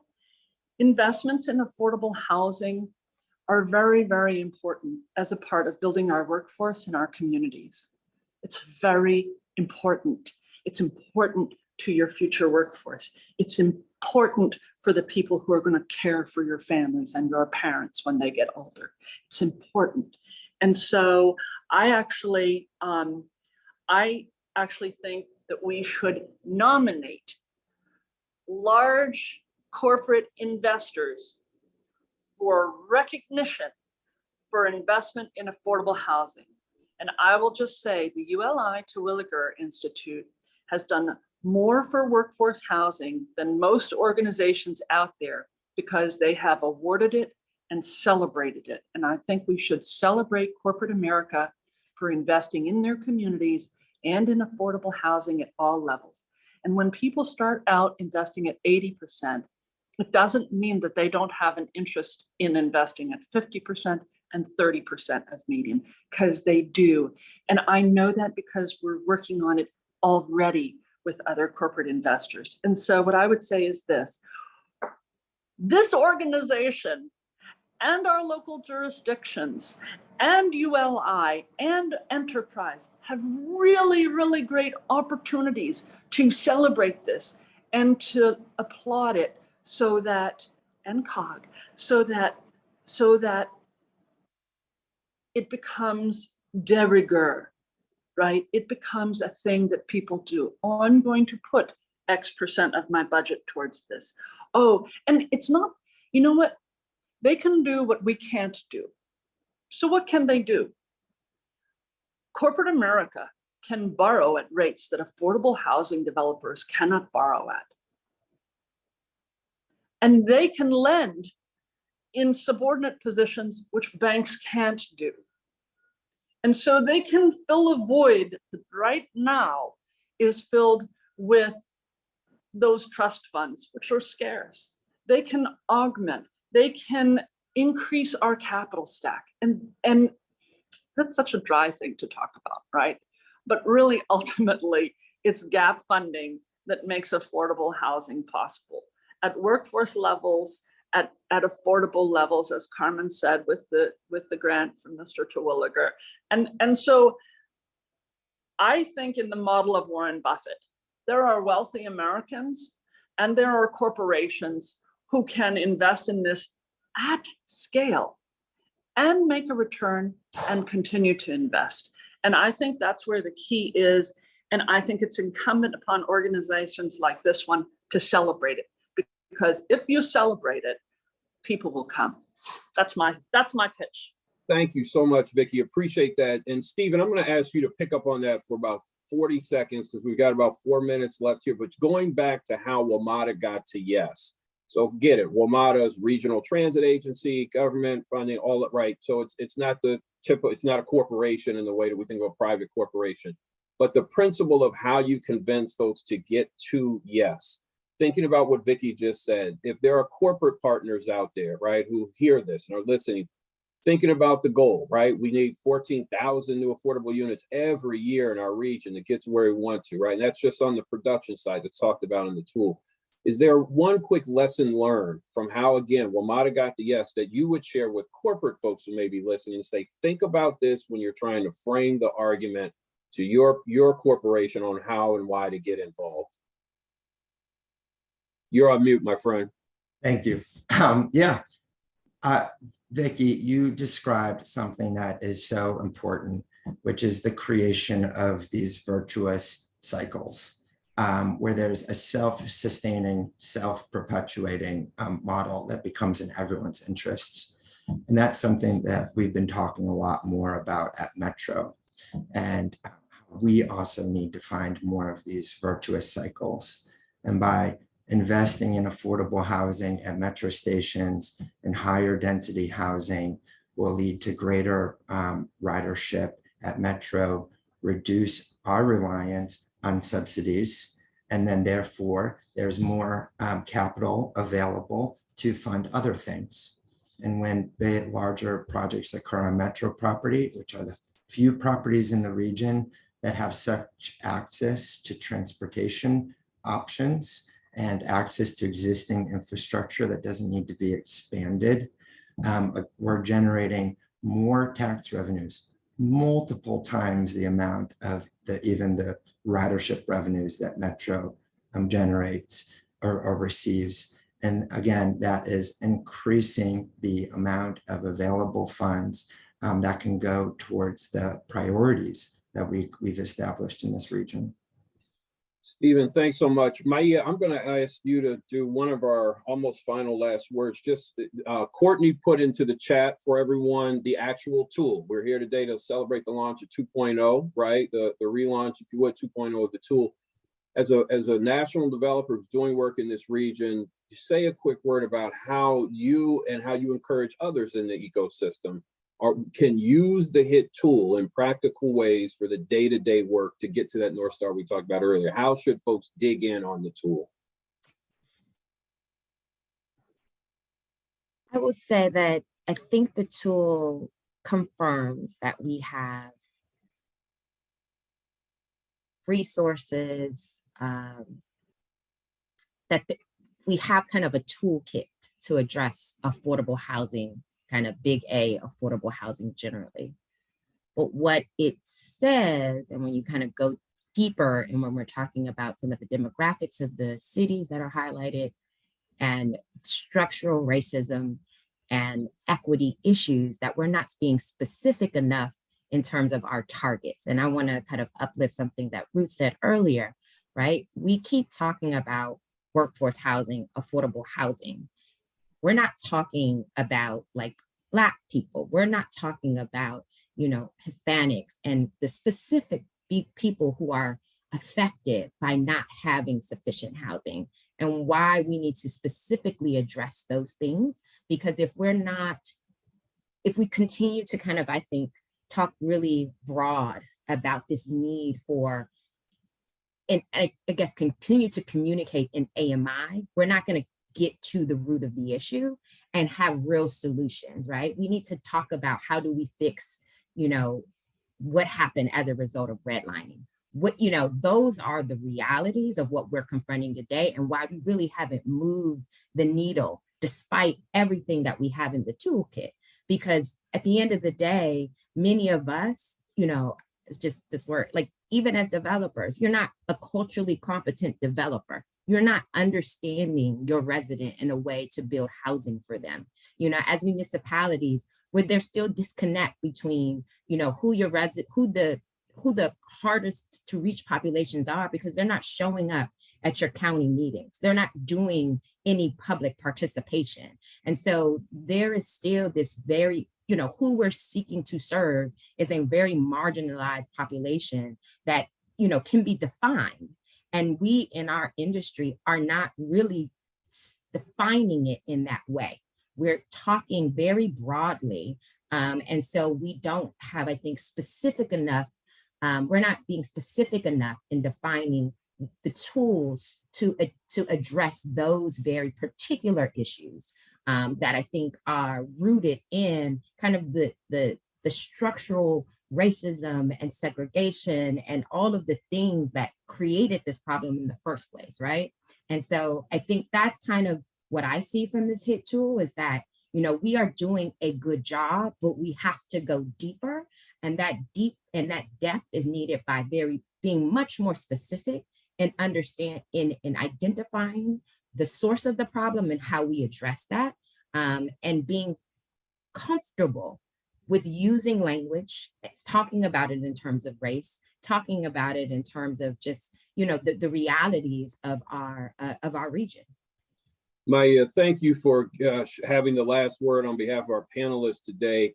I want to thank Vicki Davis, Urban Atlantic, Ruth Eiffel from the Washington Regional Association of Grant Makers, Carmen Romero from APA, Steve Segerlin, from WMATA, Chuck Bean from the Metropolitan Washington Council of Governments, and Maya Shanklin Roberts from POA for being our panelists today and engaging in this conversation. Encourage folks who are listening to definitely dig into the HIT tool. Appreciate HAND doing this. Make sure to ask the question, don't assume what is the North Star, so that folks know exactly what the goal is, where you're trying to go. And I hope that folks have any takeaway from the dialogue today. Be intentional, be creative, and be consistent. So with that, I turn it back over to LaToya Thomas. Thanks, David, and thanks to our amazing panel.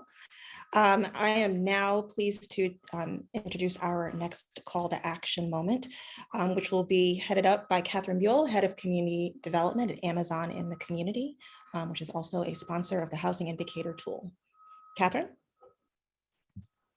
Hi, and hopefully you can see me at the same time. Here we go. Hi, my name is Catherine Buell, and I am the Director for Amazon's Housing Equity Fund, and it's a real pleasure to be here today. After hearing from such great panelists, the question that I have for everybody today is, can we afford to do more of the same? If nothing has changed, would we be solving for the needs in our communities? And we recognize that those needs are different, they're varying, and they're complex. I'm interrupting our regularly scheduled program to share more about how the Amazon Housing Equity Fund is addressing our region's challenges, and to invite each of you here today to think about how your organization can join us in interrupting the status quo. We're very proud of the work that Amazon's Housing Equity Fund has been doing in this region. Across the entire region, we have committed to over 4,400 affordable housing units using $795 million in funding. Those are really big numbers, but I'd love to talk to you about what those numbers mean. In Arlington, Virginia, Amazon has added over 1,900 long-term multifamily affordable units, which has increased the affordable housing by 22% in Arlington, Virginia alone. This has been done in 2 transactions through the preservation of Crystal House, as well as Barcroft, where we locked arms with Arlington County government to be able to preserve the entire community of over 1,300 units as affordable for low-income families. In June, we made a commitment with WMATA, as you heard Stephen talking about, of $125 million to support transit-oriented development at metro stations through low-rate loans. We're really proud that we were able to announce our first 2 investments of 748 residential affordable units at New Carrollton and College Park. Lastly, we also provided a $5 million grant to Capital Impact Partners to create the Housing Equity Accelerator Fellowship, which is focused on accelerating new opportunities for emerging real estate developers of color, while also increasing affordable housing across Arlington, Virginia, and the greater Washington, D.C. area. While it's time to get back to our program, we recognize that we can't do this work alone. I call on each of you, whether you're an active government partner, a corporate partner, or an innovator in this space, to join us in moving the needle, because our communities are counting on you. We simply cannot afford to do more of the same. And we thank HAND for their leadership in this conversation and for continuing to push us all to do our best. Thank you so much for letting me join you today. Great to see everybody. Thanks so much, Catherine.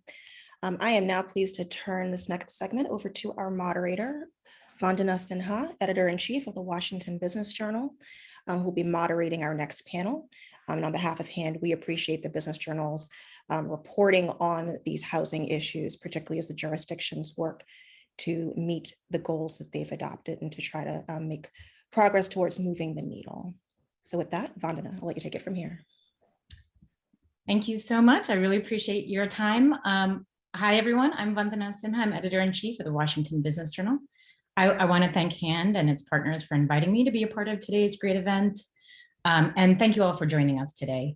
I actually was a moderator for last year's launch event in the same panel. And I have to say the one thing that hasn't changed from last year's launch is this is still undoubtedly one of the most important issues that we face today as a region. I mean, none of us can find business, economic, or social success. We have no workforce, we have no equity if our residents and our workers across all spectrums cannot find safe places where they can afford to live here. So I really appreciate the time for our panelists who are joining us today. We have Christian Dorsey, who is Vice Chair of the Arlington County Board, John Palchicchio, who's Deputy Mayor for Planning and Economic Development for the District of Columbia. We have John Faust, Board of Supervisors for Fairfax County. We have Phyllis Randall, Chair of the Board of Supervisors for Loudoun County. And we have Angie Rogers, who's Deputy Chief Administrative Officer at Prince George's County. Thank you all for joining us. I have many, many questions for you all, as you can imagine.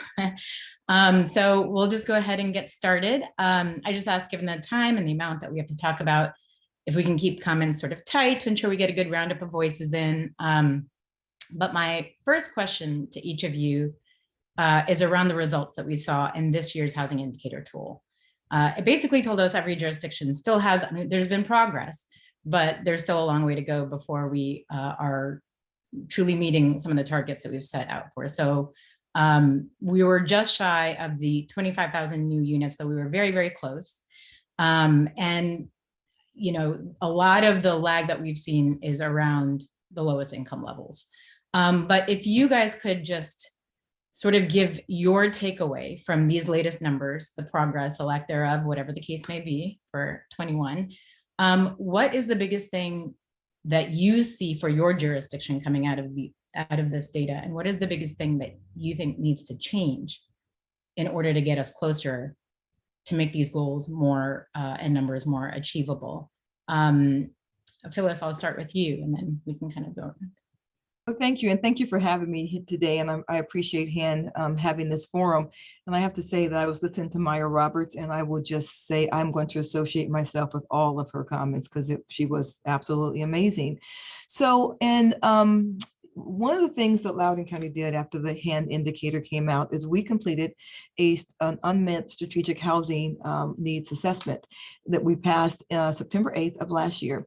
And we looked at all that we were doing, and unfortunately so much of what we weren't doing, to find out what we need to do to move this ball forward in Loudoun, thus move this ball forward in the region. So I'll talk about two of the larger things that I think the most important things we've done since last we met. The first thing, and we were, you know, this wasn't on our, we weren't doing this before, is we did not have any dedicated source of revenue to our housing trust fund in Loudoun County. And so I put forward a motion to have 0.5 cents be part of the base budget every year and have a dedicated source of revenue go to our housing trust fund and other housing goals. That passed. And it passed in the budget. We passed our budget already, so that passed in the budget. That money is obtained through a lot of different ways. One of the things we did this past year in Loudoun County was also pass a cigarette tax. So just the entirety of the cigarette tax went to the housing toward that 0.5 cents. And so that's a huge deal now, because now we have, you know, county skin in the game. And so that's one of the things that we did. Secondly, you know, what we realized is we do have some programs, like we do have home buyers assistance program. We do have an emergency rental assistance program, but they're not robust. And so if they're not robust and we're not putting money into them and effort into them, then can you really call it a program if it's only a program kind of on paper?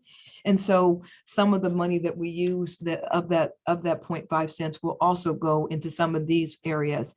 I learned recently a shocking statistic, which is that if you are a renter, your rent does not get reported to the credit union. So you don't build good credit by paying your rent on time. But if you miss a rental payment, that will be reported to the credit union. So if you could have a long-term rental and never build your credit up to be a home buyer. So we're going to put that issue in that matter on our federal agenda this year, and so that could be changed, because it has to be changed at the federal level to say that home rent, but people who are renting can also build credit, which will then lead them into a credit rating where they can then later buy a home. So that's one of the things we're doing in the future. And then the last thing I'd say for future focused is the NIMBY issue is still an issue. It's not just an issue in Loudoun. It's not just an issue in the region. It's not just an issue in Virginia. It's an issue in the country. So to continue to talk to people about what attainable housing is, who it's for, why we need it, why we cannot move forward at all in economics and transportation, in any equity issues if we do not stop with the NIMBYism. And so to have that discussion kind of in an open, frank, honest way is one thing that we're starting to do in Loudoun County as well. So thank you. Thank you.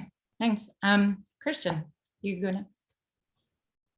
Thank you so much. And it's great to be here at this gathering again. I will say that, you know, first of all, version 2.0 is just incredible, and the incredible improvement, not that 1.0 wasn't great, but that it's been leveled up has been truly heartwarming to see. And I think that really is how it's influenced Arlington County's work. It's enabled us to look at where we were actually having some success and figuring out, well, what are the levers that we can push to level up in areas where we are doing well. So we had produced or facilitated the production of units at 60% of AMI. We had a pretty good program for how to do that. We were able to take a fine-tuned look at how we could attract capital, like Catherine described, from Amazon to produce more of those, but also more importantly, deepen the amount of affordability committed. So going from over the course of my involvement in Arlington from 30 years of affordability to 65 to 75, and now delivering projects with 99 years of affordability. So as we think about it, we're able to expand how we're viewing our affordable housing program, not just in terms of numbers of units, but numbers of years committed affordable. And we're able to grow that in addition to the growth of units. But what it's also exposed is where we're not doing well and where we have to focus new attention and energy on policy development. And for Arlington County specifically, it's really for severely income constrained Arlingtonians, those at 30% AMI or below, where we are just not having the production of units to scale in any way to meet that need. So what we're currently doing in order to meet that need are taking those units at 60% affordability and then providing a direct rental subsidy to help those families. But those subsidies, even though we are committing more resources to them, are not enough to meet the need. So we have got to unlock how to create a production of those units as part of our portfolio. And the hand tool is a stark, daily, ever-present reminder of our lack of success in that regard, but also, hopefully gives us some real-time data on maybe other jurisdictions in the region who can maybe help us move toward that goal. Unfortunately, it seems like it's a problem that has vexed the entire region, but we'll get there. We'll get there. That's right. Well, this is where we can hopefully share some ideas, like you said. Angie, if you wanted to go next. Sure. Good morning, Vandana. The first thing I want to say is just thank you to HAND and Urban and all of the entities that contributed to putting together this latest HIT tool. The richness of the information that it provides this time around is really important for the conversations that we need to have. At the end of the last panel, there was a comment about NIMBYism and the effect of that on affordable housing projects in all of our jurisdictions, and Phyllis picked up on that.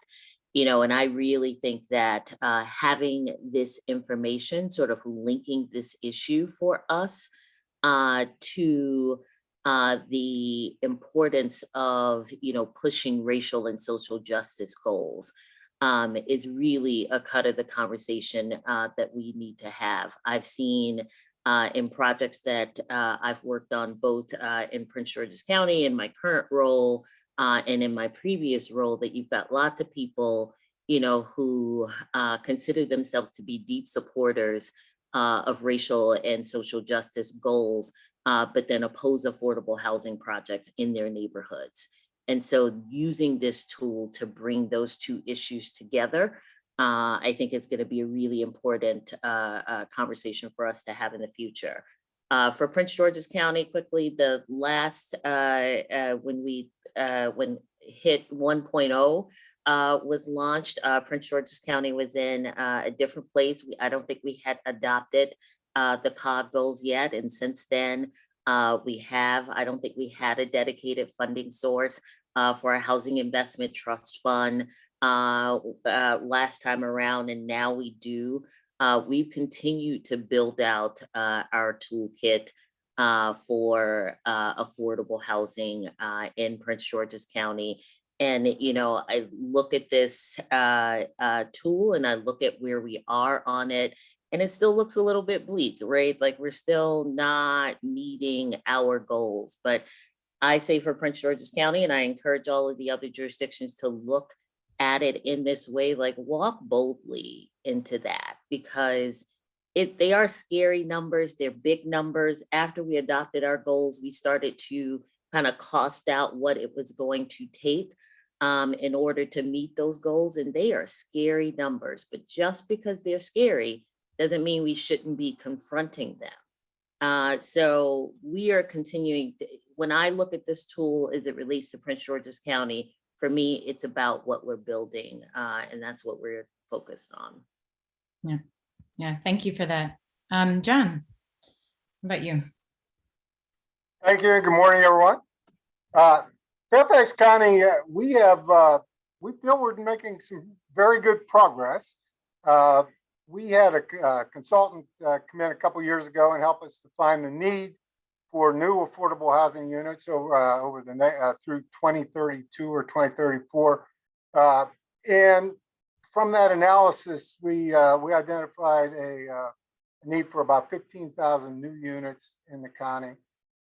We as a board initially committed to being responsible for delivering 5,000 of those 15 with, open-ended question as how we're going to get the others. But we felt that was a reasonable start. We've been adding projects very rapidly, actually. And over the past, I guess, a couple weeks ago, we as a board adopted a goal of 10,000 units.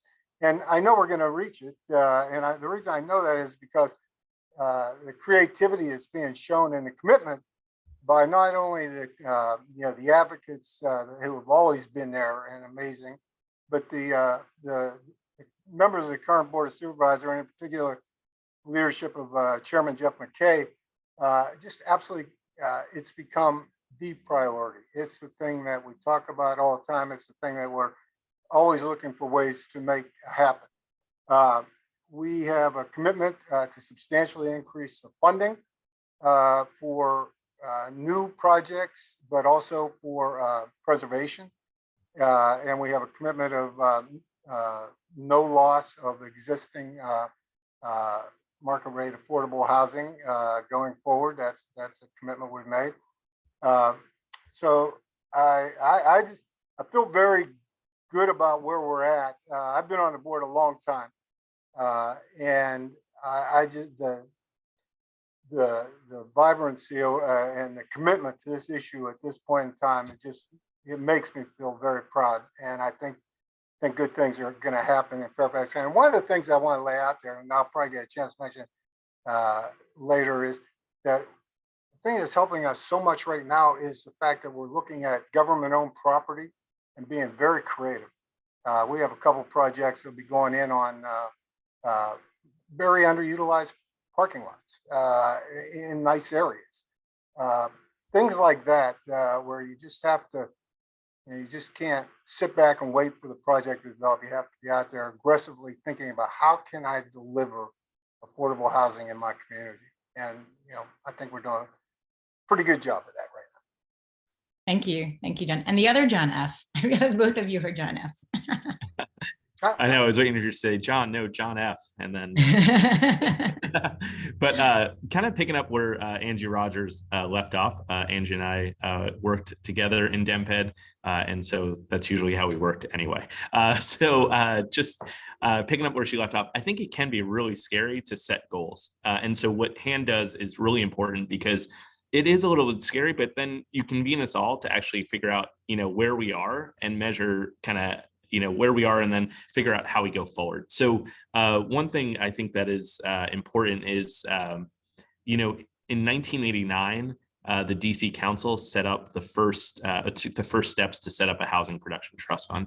And at that time, it was going to put in $7 million, a $7 million investment.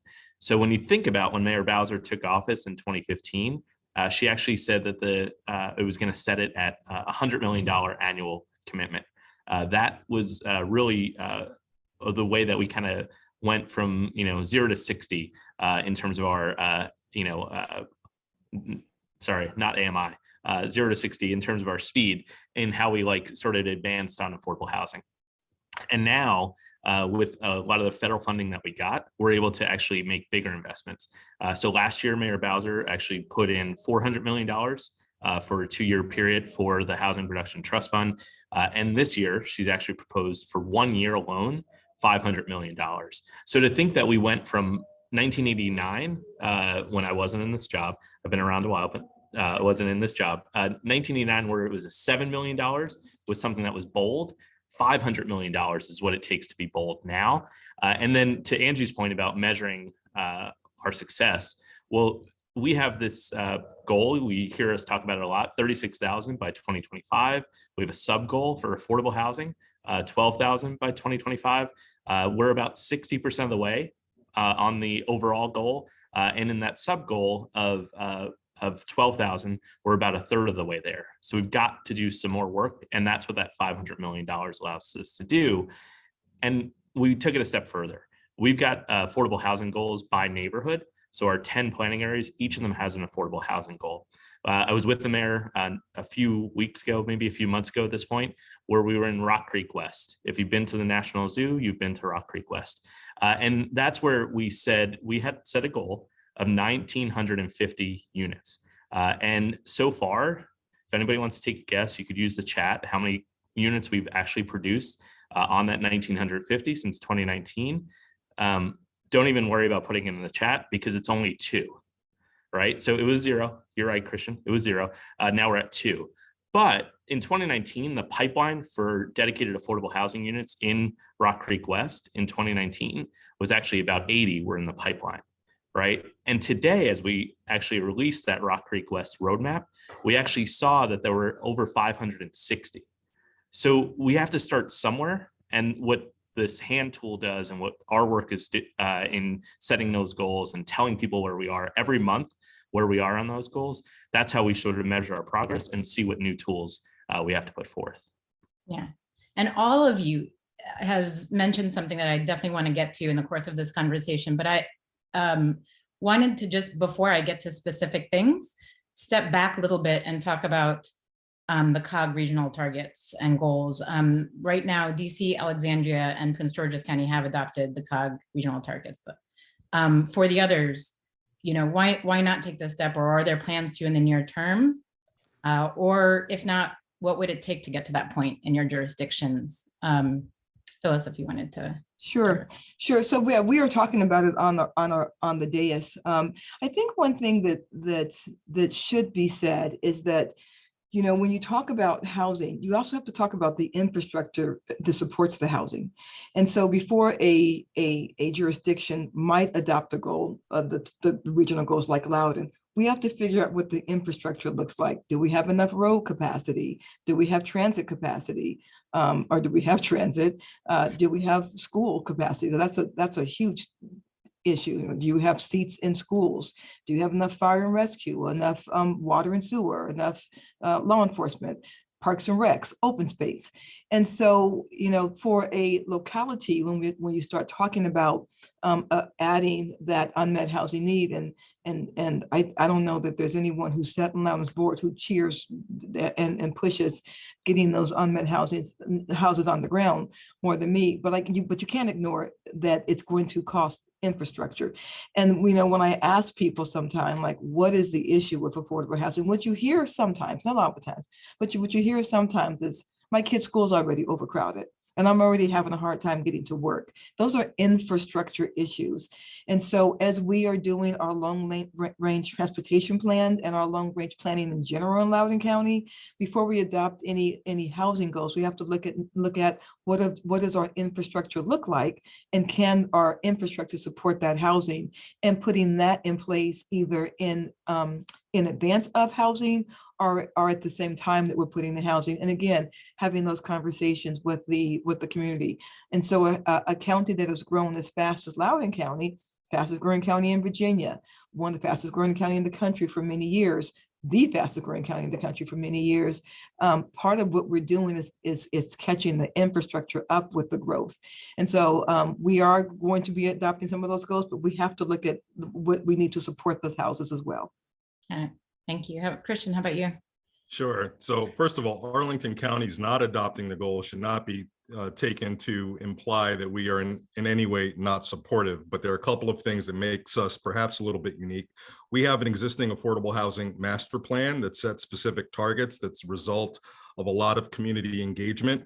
And because that target reflects a degree of affordable housing that's a part of what we expect to be the growing number of units needed to accommodate population growth in our county. So in other words, it's elastic. It responds to growth in units.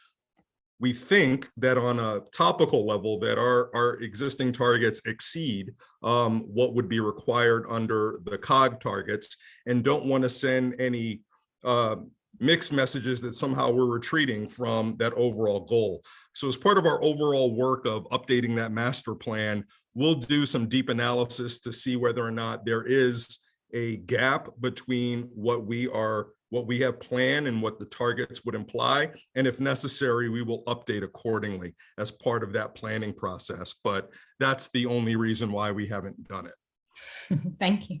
And John Fast, how about you? Yeah, I actually served on COG when they put together that plan. I think, Fairfax County was a little bit ahead of COG in terms of doing the strategic planning effort. Kind of like Christian said, we had such community participation and buy-in to what we came up with for our plan, that we're satisfied that it's the right plan for Fairfax County. I think it's great to have a regional planning process that kind of gives us a way to check our own progress against how we're trying to move forward as a region. But the specifics of the plan that we have are important, and we're implementing it step by step. And so we're satisfied that the consultants we used and the community participation we had, the buy-in we have from both the Board of Supervisors and the community, we need to measure ourselves against that effort, that countywide strategic plan. What actually, just to follow up on that, what makes you confident that the pace in Fairfax County will measure up? I'm very confident that it's going to measure up based on past couple of years of implementation. We have thousands of units in the pipeline right now, thousands of units delivered.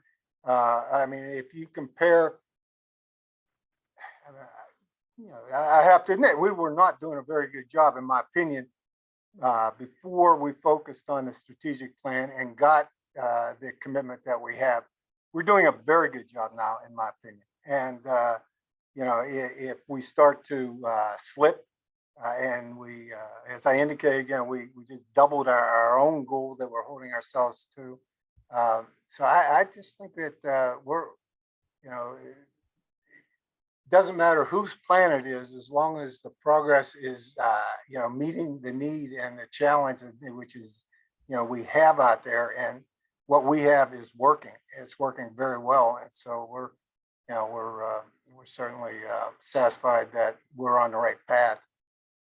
Yeah, one of the things we talked about early on is where the biggest lag is, where the biggest gap is, and that is in the lowest income band, the below 30% AMI.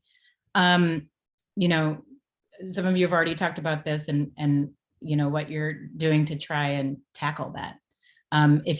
If anyone could grab this, what specifically are you doing? What are the levers specifically for that lowest income band that maybe you've seen worked, or models maybe you've seen in other markets that you are exploring or eyeing for your own jurisdictions to meet that particular need? So Go ahead. Go ahead. What do you want? You play traffic. I know we we all might be racing to the bottom on this answer. because it's hard. A hard problem. Right, to do housing for extremely low income households, you know, from my sort of the experience in my career is that you've got to stack on basically every tool that you have. And the sort of last layer of that usually being some kind of long-term rent subsidy in order to make housing at that level work. You know, I mentioned in my previous comments that, you know, in Prince George's County, you know, we are just starting to build, you know, our toolkit and to sort of stack on those kinds of resources that you need to be able to serve extremely low income households. And that's where we are right now, sort of getting the resources that is land plus resources through our housing and community subsidy resources through our housing and community development department, and then making sure that they're collaborating with our housing authority to stack on that last layer of rent subsidy in order to serve extremely low income households. I think, you know, in many of these forums, you know, we talk about, you know, the fact that we haven't fully come to grips with the fact that the federal government is getting out of the business of public housing. And that was the main tool to provide housing for extremely low income households. And I don't think that we've all sort of fully arrived at a solution. The solution that LIHTC is for housing at for households at 50 to 60% of AMI, we need that for extremely low income households. And we're all kind of grasping at straws. I think, you know, Prince George's County included, trying to layer on all the tools that we have to reach housing at that level. But I think the numbers show that it's not enough, that this is probably a good regional conversation for us to put our heads together and figure out what's the systemic solution for households at that income level. And I would say that, and I'm not trying to draw a contrast with Angie because I entirely subscribe to what you're saying, but it's not hard in the sense of we can't conceive of what are the solutions. It's hard in the sense of implementing for a lot of other reasons. And I'll just highlight a few of the ones. You know, what's easy to think about when you are looking at this issue is trying to figure out how to get capital attracted to housing that doesn't require a return. If you were able to attract philanthropic dollars, you're able to provide units at that subsidy level. So some of it is a change within the philanthropic community to you know, look at those long-term investments of dollars that don't need a return and that will accrue over the life of a building that you can buy down a level of affordability. It requires a jurisdiction, when you think about the entitlement process, to go ahead and look at what you're willing to entitle based on all of your land use plans and principles, and seeing where appropriate, if you can add more density to that entitlement, where the pro form has already been done, pencils out, project works, but you're gonna add more density on that site for the purposes of housing those who are severely income constrained. So, you know, those are the kinds of things that make it work. It's not difficult to conceive of. But how do we actually move the philanthropic community to do that? How do we get communities all throughout our region to accept that whatever levels of density we've gone through and decided were desirable from a land use perspective, let's level that up some more so that we can meet this need. That's what we have to get some common ground around executing. And quite frankly, I think that's one of the preeminent values of these convenings and this tool. It exposes that you can layer all of the best practices in policy, and what you have on actual results are a clear inability to meet the needs of the lowest income people in our region. And so what else are you willing to do? Because even if we are advancing on the overall goal, even if we're all doing the right thing, we're still not meeting this need. And I'm hoping that this creates some momentum towards getting at those things that are not intellectually difficult, but are difficult to produce in actuality. Can I chime in on this as well? First of all, I agree with Mr. Dorsey and Ms. Rogers on so much of what they said. I also think that what the people we haven't talked about really is the developers themselves, and the fact that, you know, for such a long time, developers were seen as the enemy. And we have to really decide that the developers can be part of the solution, because, you know, we all live in homes that were put there by developers. So that's part of the solution. So recently, and I'm going to say their name because they were such a, they, you know, give them a positive shout out. The Peterson Group wanted a housing development in Loudoun County, and we have a proffer system in Loudoun County. And what they came to us and said is, we would do so much in the proffer system and give you so many homes at the 50 to 60% AMI or above, but we're only going to go to a certain place, and then we're going to give you cash instead of giving you the density in the homes. We're going to give you cash to put in your housing funds to use for housing as you might see fit. And if that means that we do it for subsidies, we can do it for that. If that means we build something someplace else, it's not part of that development, so the density doesn't all go in one area, we can do it for that. So some of the thinking has to change. I do agree with Mr. Dorsey that, you know, it's a density discussion, but it's also a let's be creative in how we get to these places discussion. And so, you know, I have been saying since I've been chair, and I'm in my 7th year, to the developers, let's be creative, let's be creative, let's be creative. And now we're starting to see some really creative opportunities and some really creative thought. I had one developer come to me and say they want to do a hotel, but perhaps the bottom 2 floors of the hotel would be housing and the top 3 a hotel. And so you know, if you start thinking things out a little more, it doesn't necessarily have to all be about density. It can be about other things, but you really have to involve the business community, the nonprofit community, the faith community, the development community. Not one community can do it by themselves. It takes an all-in effort. And I do think those things are starting to happen in Loudoun County. And I'm actually really proud of that. You know, there's some specific things we do in Fairfax County that I'm sure 90% of people in this phone call will understand better than I do, but I do want to mention them because I think they're relevant. First, we have the Moving to Work Authority, and we use project-based vouchers to subsidize households at 30% of AMI or less for new projects. We also have, when we issue our RFP for CDBG home funding, we give extra points for proposals that would deliver housing to 30% of AMI or less. And we have a blueprint funding, we call it, where we do RFPs.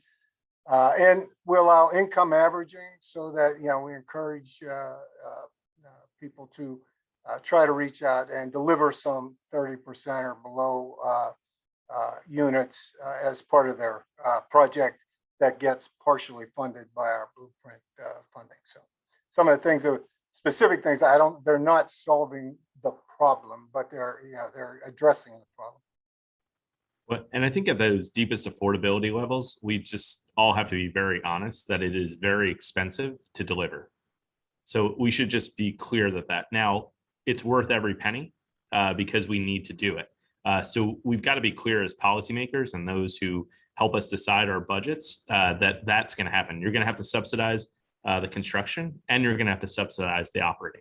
So we found ourselves in a little bit of a pickle because the Housing Production Trust Fund had some targets set by the council to produce, you know, at certain income levels, a certain amount. And so they wanted 50% of it to go to 0 to 30 units. But what they didn't do in that unfunded mandate was they didn't also add the commensurate local rent supplement program dollars as well, right? So if you don't do that, then it doesn't pencil out, right? So we've got to be clear with policymakers that it's going to take an investment from the public or philanthropic on the construction side to actually deliver it. but then also on the operating side as well.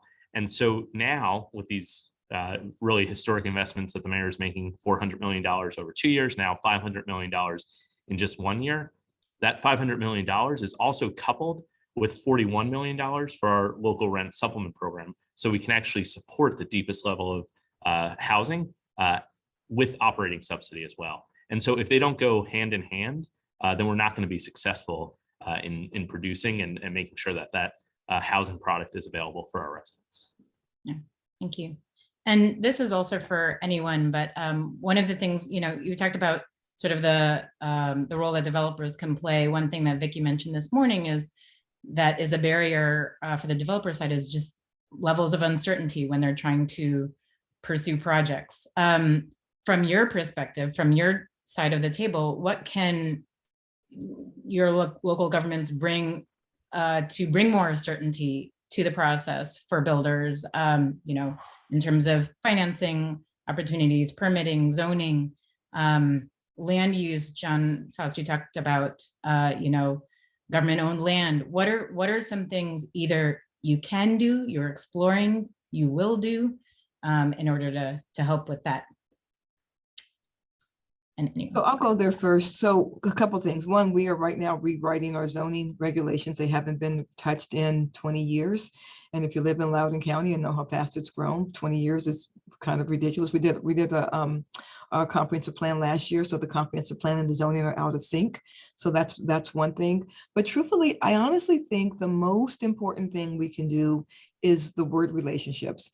And again, for so many years, the developers community were considered the enemy in some kind of way. And I decided when I became chair that just had to stop, and we have to have relationships, because to some degree, you have to be able to bend and be malleable. So when a developer comes to you and says, hey, instead of doing this number of housing for profits, I'm going to do this money. Well, that's new. That's different. We haven't done that before. That's not in code. That's not as part of our zoning. That's not anywhere. But we have to be malleable enough to say, we'll take that or we'll do that. And so you do want to give developers the understanding that we start with a comp plan, but the comp plan is, your ideas. Zoning is law. But you also want to let them know to come in with your ideas. And if that ideal is one that we believe can work, I will take that to the dais. I will look at the zoning and ask for changes. And so I think that part of what we've not done well is have relationships with the developers. And so often, like as political people, we literally run against them when we're running for office. You're like, I won't take any developer money, or I won't talk to the developers. Of course I'll talk to the developers. That doesn't make any sense at all. They are part of the community by and large. And so I think that, and they're also ones who, quite frankly, have had some of the best ideas. And because of the developers, they're the ones that can help get these ideas off the ground.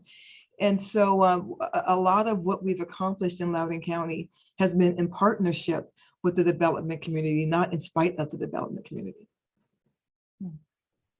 In Arlington, we've talked a lot with developers over the years, and they desire to reduce risk and create greater degrees of certainty. And those are good things for sure. If you have an inefficient permitting process, you ought to make it more efficient. If you have a special exception process that has extraneous add-ons in terms of what developers need to pay for to comply that don't necessarily go into delivery of a project that meets community benefits, you need to streamline all of that.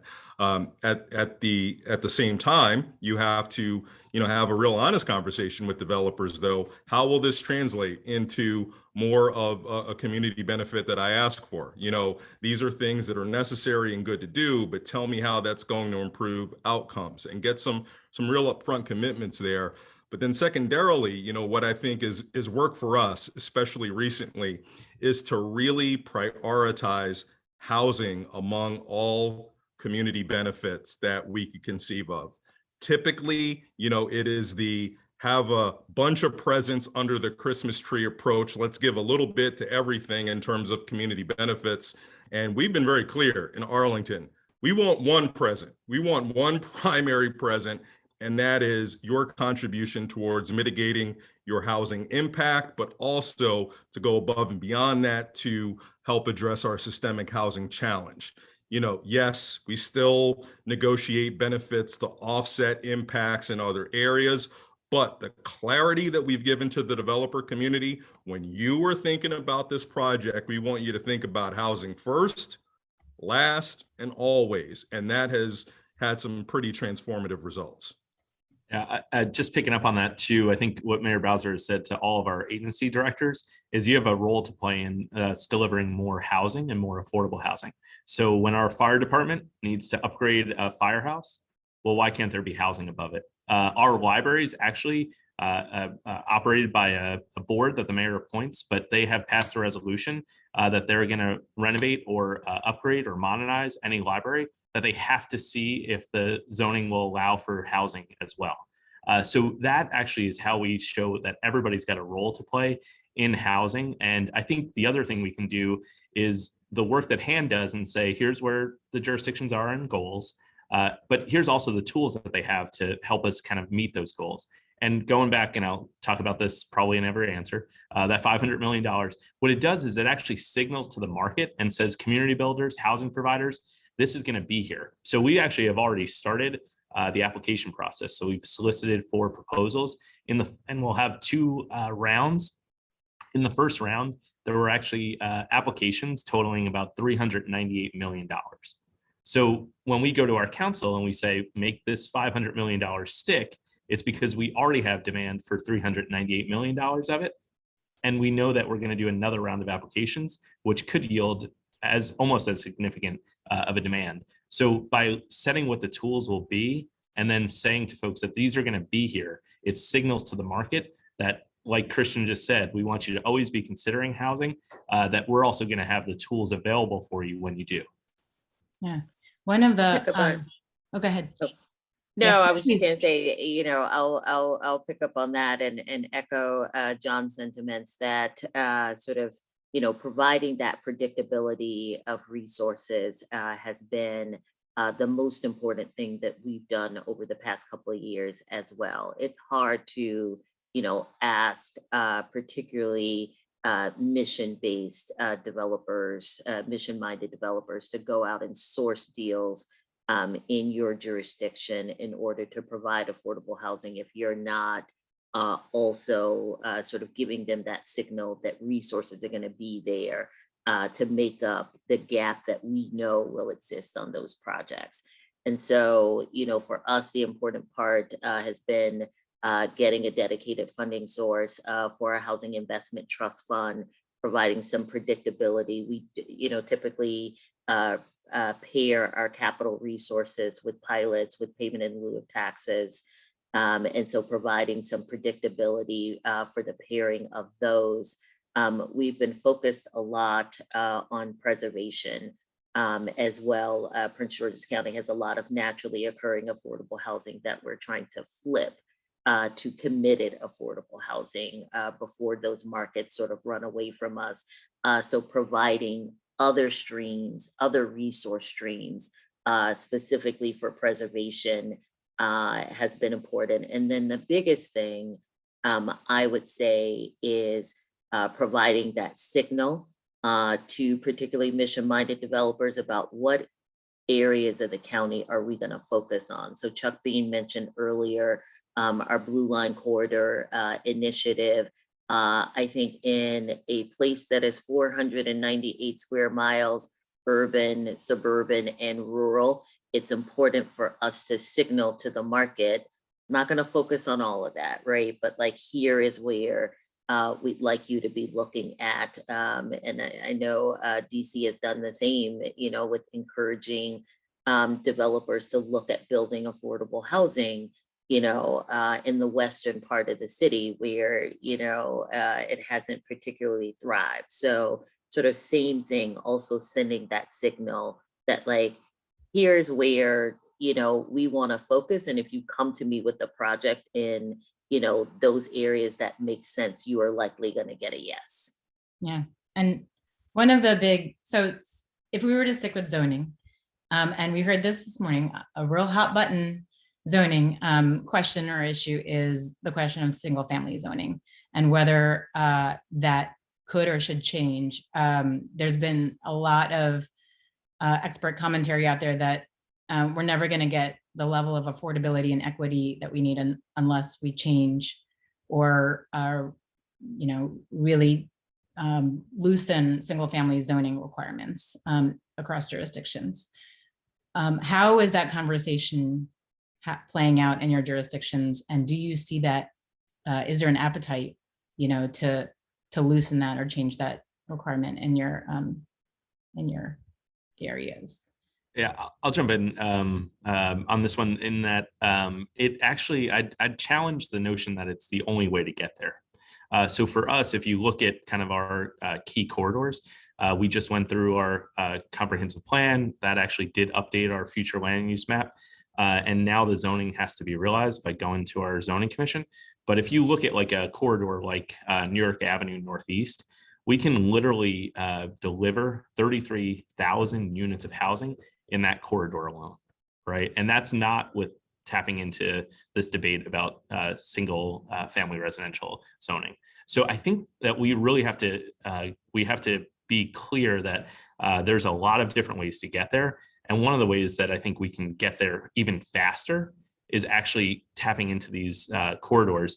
New York Avenue Northeast is one that I mentioned, but skipping back over to Rock Creek West, there's more zoning that could be realized in Friendship Heights, which is right across the border. You have 20-story buildings on the Maryland side. We won't necessarily have that in DC, but we should have height and density that matches what's across the border. So I think we should actually look to where the opportunity is probably easier to tap, which is actually in transit-oriented commercial corridors where we could put a high density residential and get a lot of units very fast, than trying to go where there's less gain and less units to be had. So I think it's a worthwhile conversation to have. I think it's part of a future debate, but I also think that we've really got to focus in on those corridors and really kind of stand up to those who say no more density, no more height, and say, no, this is the only way we're actually going to get there. That's the faster way for us to get to where we need to go. Yeah, I don't think it's a zoning discussion. I think it's a land use discussion, which is not the same thing. And I think that can be really different county to county. We do have, of course, in Loudoun County, the metro will be coming to Loudoun County. So we will have a high capacity transit area in Loudoun County. And, within a quarter mile of the metro, should we have single family homes? Absolutely not. We really do want to go, I say this all the time, dense and vertical.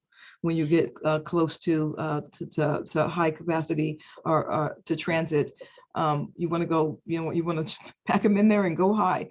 But Loudoun County, 2/3 of our county is rural. Like 2/3 is rural. It's literally farmland. And so of course you're going to have single family houses. And so it really is about a zoning issue. In Loudoun, we will have an urban area, a suburban area, what we call our transition corridor, and a rural area. And you want to have all types of housing. One problem that we had in Loudoun is we really had two types of housing. You had a townhouse or you had a single family house. And that was it. We didn't have any 2/2s. We didn't have any duplexes. We didn't have any condominiums.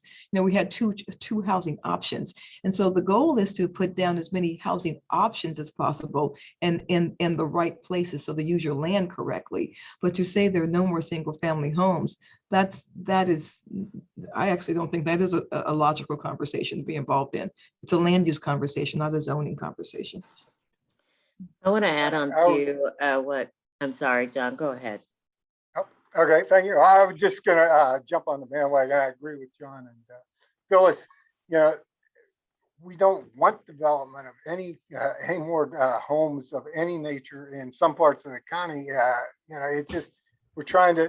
The COG has the activity centers. We talk about our transit-oriented development. I think it's about housing, but it's about the environment. It's about access to jobs. It's about so many things that, just opening up the entire county to affordable housing developments, not as Phyllis says, it's not a good land use. It's not a good environmental. It's not a good economic solution to the problem.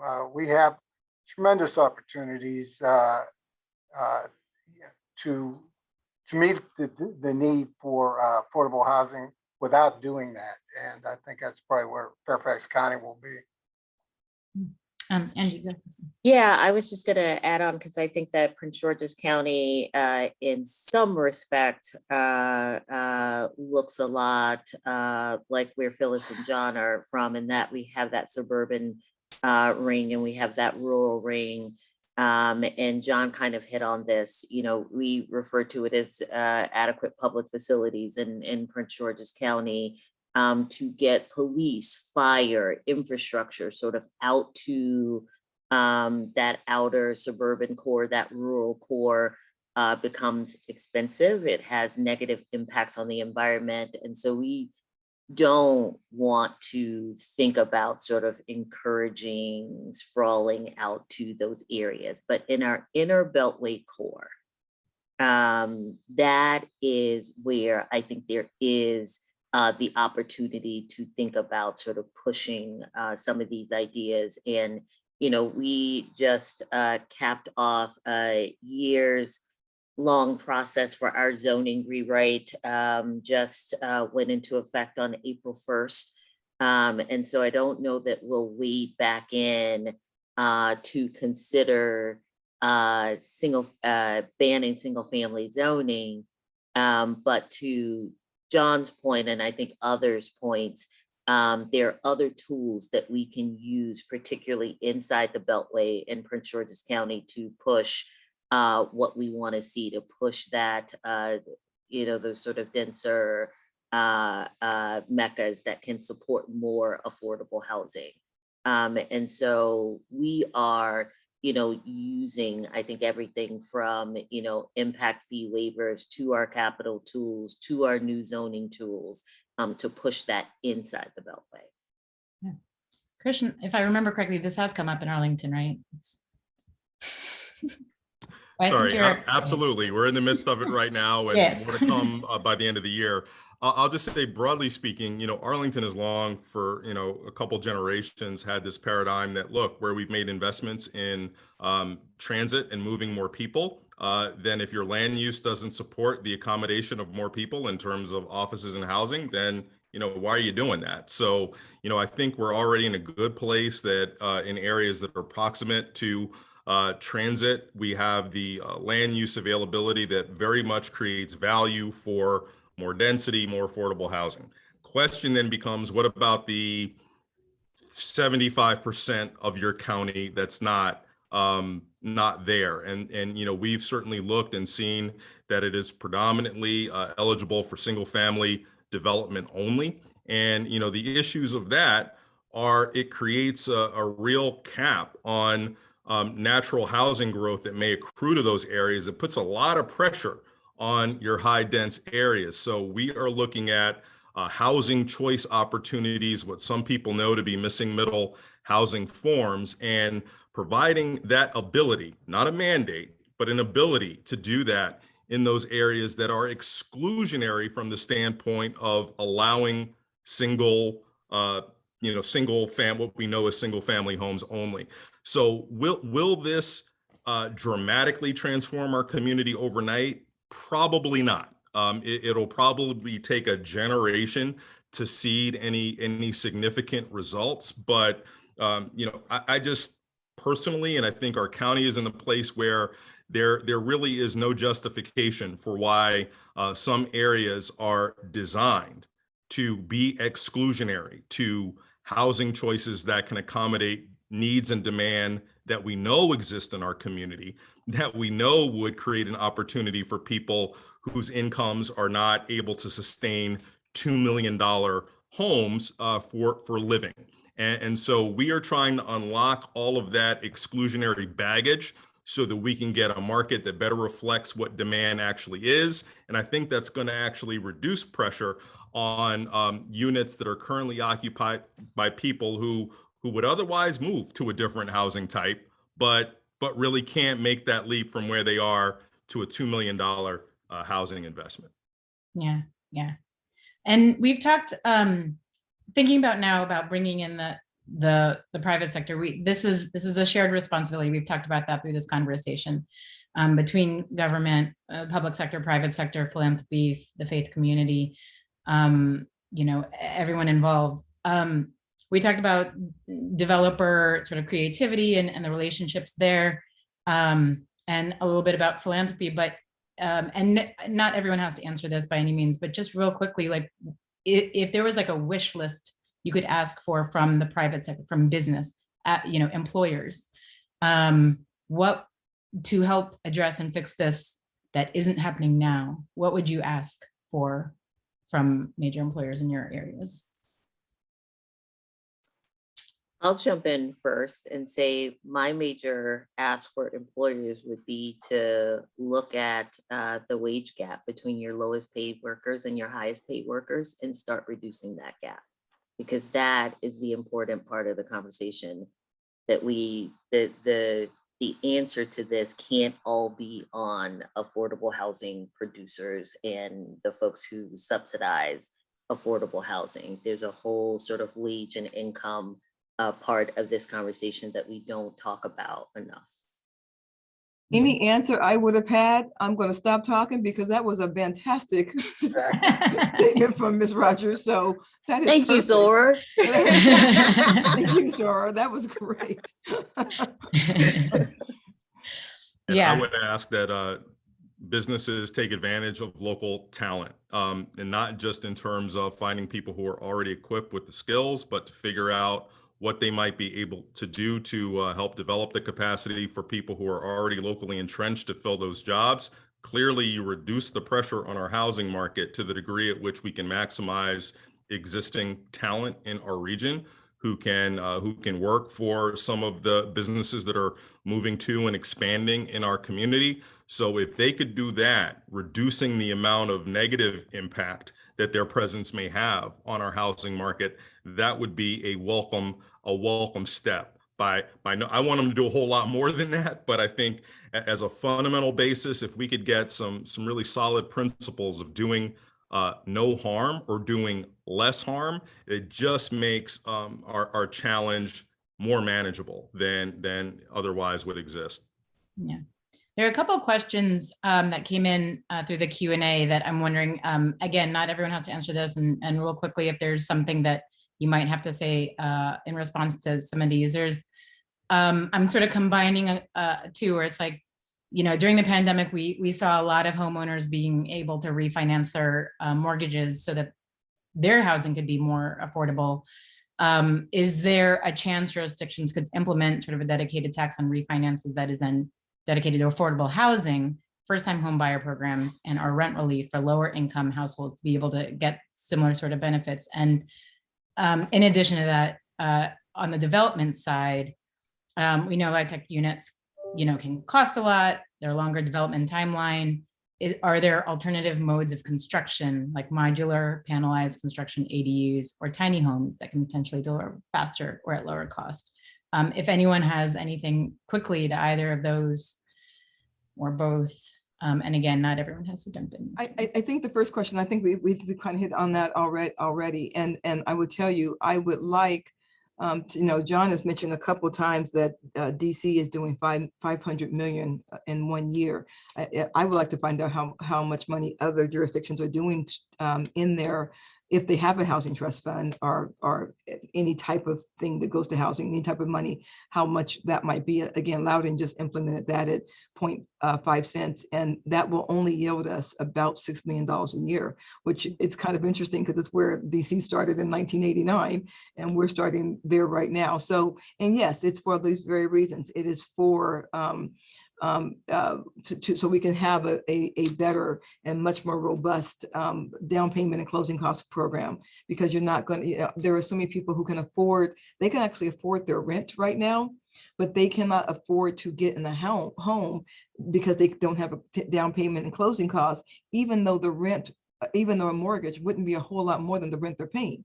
So it's just about being able to gather the money to do the down payment and closing costs. So we're doing some of that. I think almost every jurisdiction on this call is doing that at some degree. I don't know if it's the same amount. The second question does go to zoning, and it does go into making your zoning more malleable. So you can have, the tiny houses, or what's called the mother-in-law suites, are the mother-in-law houses in your backyard. Not my mother-in-law, but somebody else's mother-in-law housing, housing in their backyard. And so that goes to kind of malleable zoning. And again, the zoning does track back to land use. What parts of the county would that be an appropriate place to do that?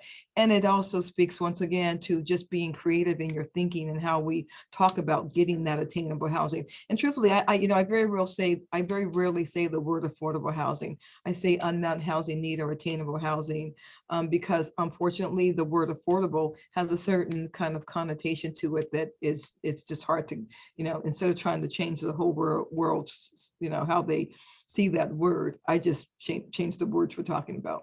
And I know we're getting close to our endpoint. Just a couple quick, I mean, we all talked about sort of the resources that we can put toward this and how the federal, we're seeing fewer resources from the federal government, and the expense, especially of meeting the demand for the lowest, income bands.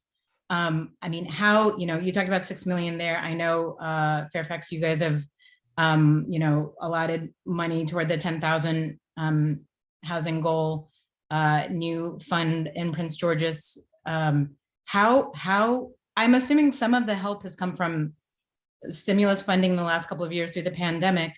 How do we sustain that? How are we able to get the resources, the financial resources that are needed to direct more toward this? Because that's a primary answer, to be able to get to that 500 million mark. For Fairfax County, we had made a commitment of $0.015, which is right now about 45 million for new development, and a half penny, which would be 15 million for the preservation. We had a budget constructed in 2020 that would have funded that, at least the new development. And then COVID hit. And we have been relying, we've used a lot of ARPA funding over the past 2 years to advance projects, affordable housing projects. We are still absolutely committed, either as soon as that federal funding is no longer available, to go there. So we're going to be going forward. We will have a 2-cent commitment to the affordable housing, $0.015 for new development, half penny for preservation, total of about $60 million right now on an annual basis. So our hope too is, and what we actually have experienced in the district, is our revenue has actually already exceeded our pre-pandemic levels. So we're in a good spot where actually our comeback is going to be strong. And that's before kind of our downtown even opened up. So our downtown is now opening. So we expect that revenue to keep coming in. But just going back to the last question too, I think a lot of homeowners have high hopes to add that English basement, to add that apartment over their garage, and then they get to the permit office or they get to their bank, right? And those high hopes sort of come down a little bit more to earth. So one of the tools that we have, and this is a really small investment of $1 million to actually do some kind of technical assistance, loans and grants to homeowners to actually allow them to add that accessory dwelling unit to their property. And we think it actually is a way for them to stay in their property longer. The other thing I have to mention on this panel is something that we're excited to launch this summer, which is a Black homeownership strike force, which will actually figure out ways that we can ensure that more Black residents can own a home. So we want to make sure that people, my email address is really simple, john@dc.gov. Shoot me a note if you've got ideas for our Black homeownership strike force. And then that strike force is also going to have $10 million to make recommendations for how we spend that $10 million to address the disparity we have in Black homeownership. So there's a lot of other tools that we have to bring to the table to make sure that affordable housing is important, that we produce it and we preserve it. But really our goal is to get to housing affordability. And so that's why we have a whole plethora of tools in the housing toolkit. I'll just add, because I think we are closer to where Loudoun is. Our new dedicated funding source, deed recordation and transfer tax, will get us to about $10 million in our Housing Investment Trust Fund. We got a nice sort of boon from the state for this year, Governor Hogan matched that $10 million. So now we'll be at 20 million. He also matched we put $15 million into a preservation fund to help our right of first refusal transactions. And Governor Hogan added 10 million to that. So that's sort of where we are. Where this goes, I think we're still sort of building the case, and to bring it back to sort of why we're all here, the hand hit tool. I'm excited to dig into that data with our jurisdiction so that we can start talking about how much it really costs to keep up. Yeah. And on that note, that was a perfect round ending to this conversation. Thank you for bringing it back. I really appreciate all of your time and talking with us about these incredibly important issues and tools and levers that will help get us where we need to go. So thank you all. Thank you all for joining us. Thanks for talking with me. And LaToya, I'll hand it back to you. Thank you, Vandana. Thanks, Vandana. Thank you to the entire panel for that conversation. We are going to have another call to action moment. I'd like to bring on Jimmy Jones, Community Development Manager from Truist. Jimmy? Good afternoon, or good morning. We still got 1 minute. Unfortunately, you may not be able to see me. I'm having trouble accessing the video, but if you all can hear me, can someone just say yes? We can hear you. Great. Can we afford to do more of the same? If nothing changed, would we be solving for the needs in our communities? My name is Jimmy Jones, and I'm the Community Development Manager for Truist Bank in the Greater Washington region. I'm interrupting our regularly scheduled programming to share more about how Truist is addressing our region's housing challenges, and to invite each of you here today to think about how your organization can join us in interrupting the status quo. In December of 2019, Truist Bank was born out of the merger between BB&T and SunTrust Banks. Soon after, we announced a $60 billion multi-year commitment, which included approximately $40 billion dedicated to affordable housing and affordable home ownership for low and moderate income families.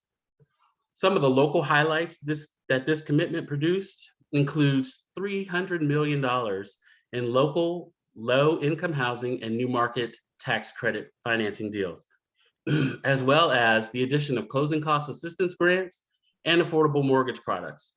And of course, our fundamental support of the Housing Indicator tool, which we view as critical to ensuring that we are indeed helping supply meet the demand. These past few years have shined a spotlight on the many inequities that still exist locally and across our nation. Truist is dedicated to caring and being part of the remedies to these long-lived disparities. The Housing Indicator tool is a powerful instrument to help keep us pointed towards our North Star and to make our communities a better place to live. The Housing Indicator tool serves as an external accountability source, and at Truist, we also hold ourselves accountable by publishing our progress annually and by consistently listening to the community stakeholders on the ground, thereby searching for ways to address the needs that are raised. It's time to get back to our regular program, but I call on each of you to join us in moving the needle because our communities are counting on you. We simply cannot afford to do more of the same. Thank you.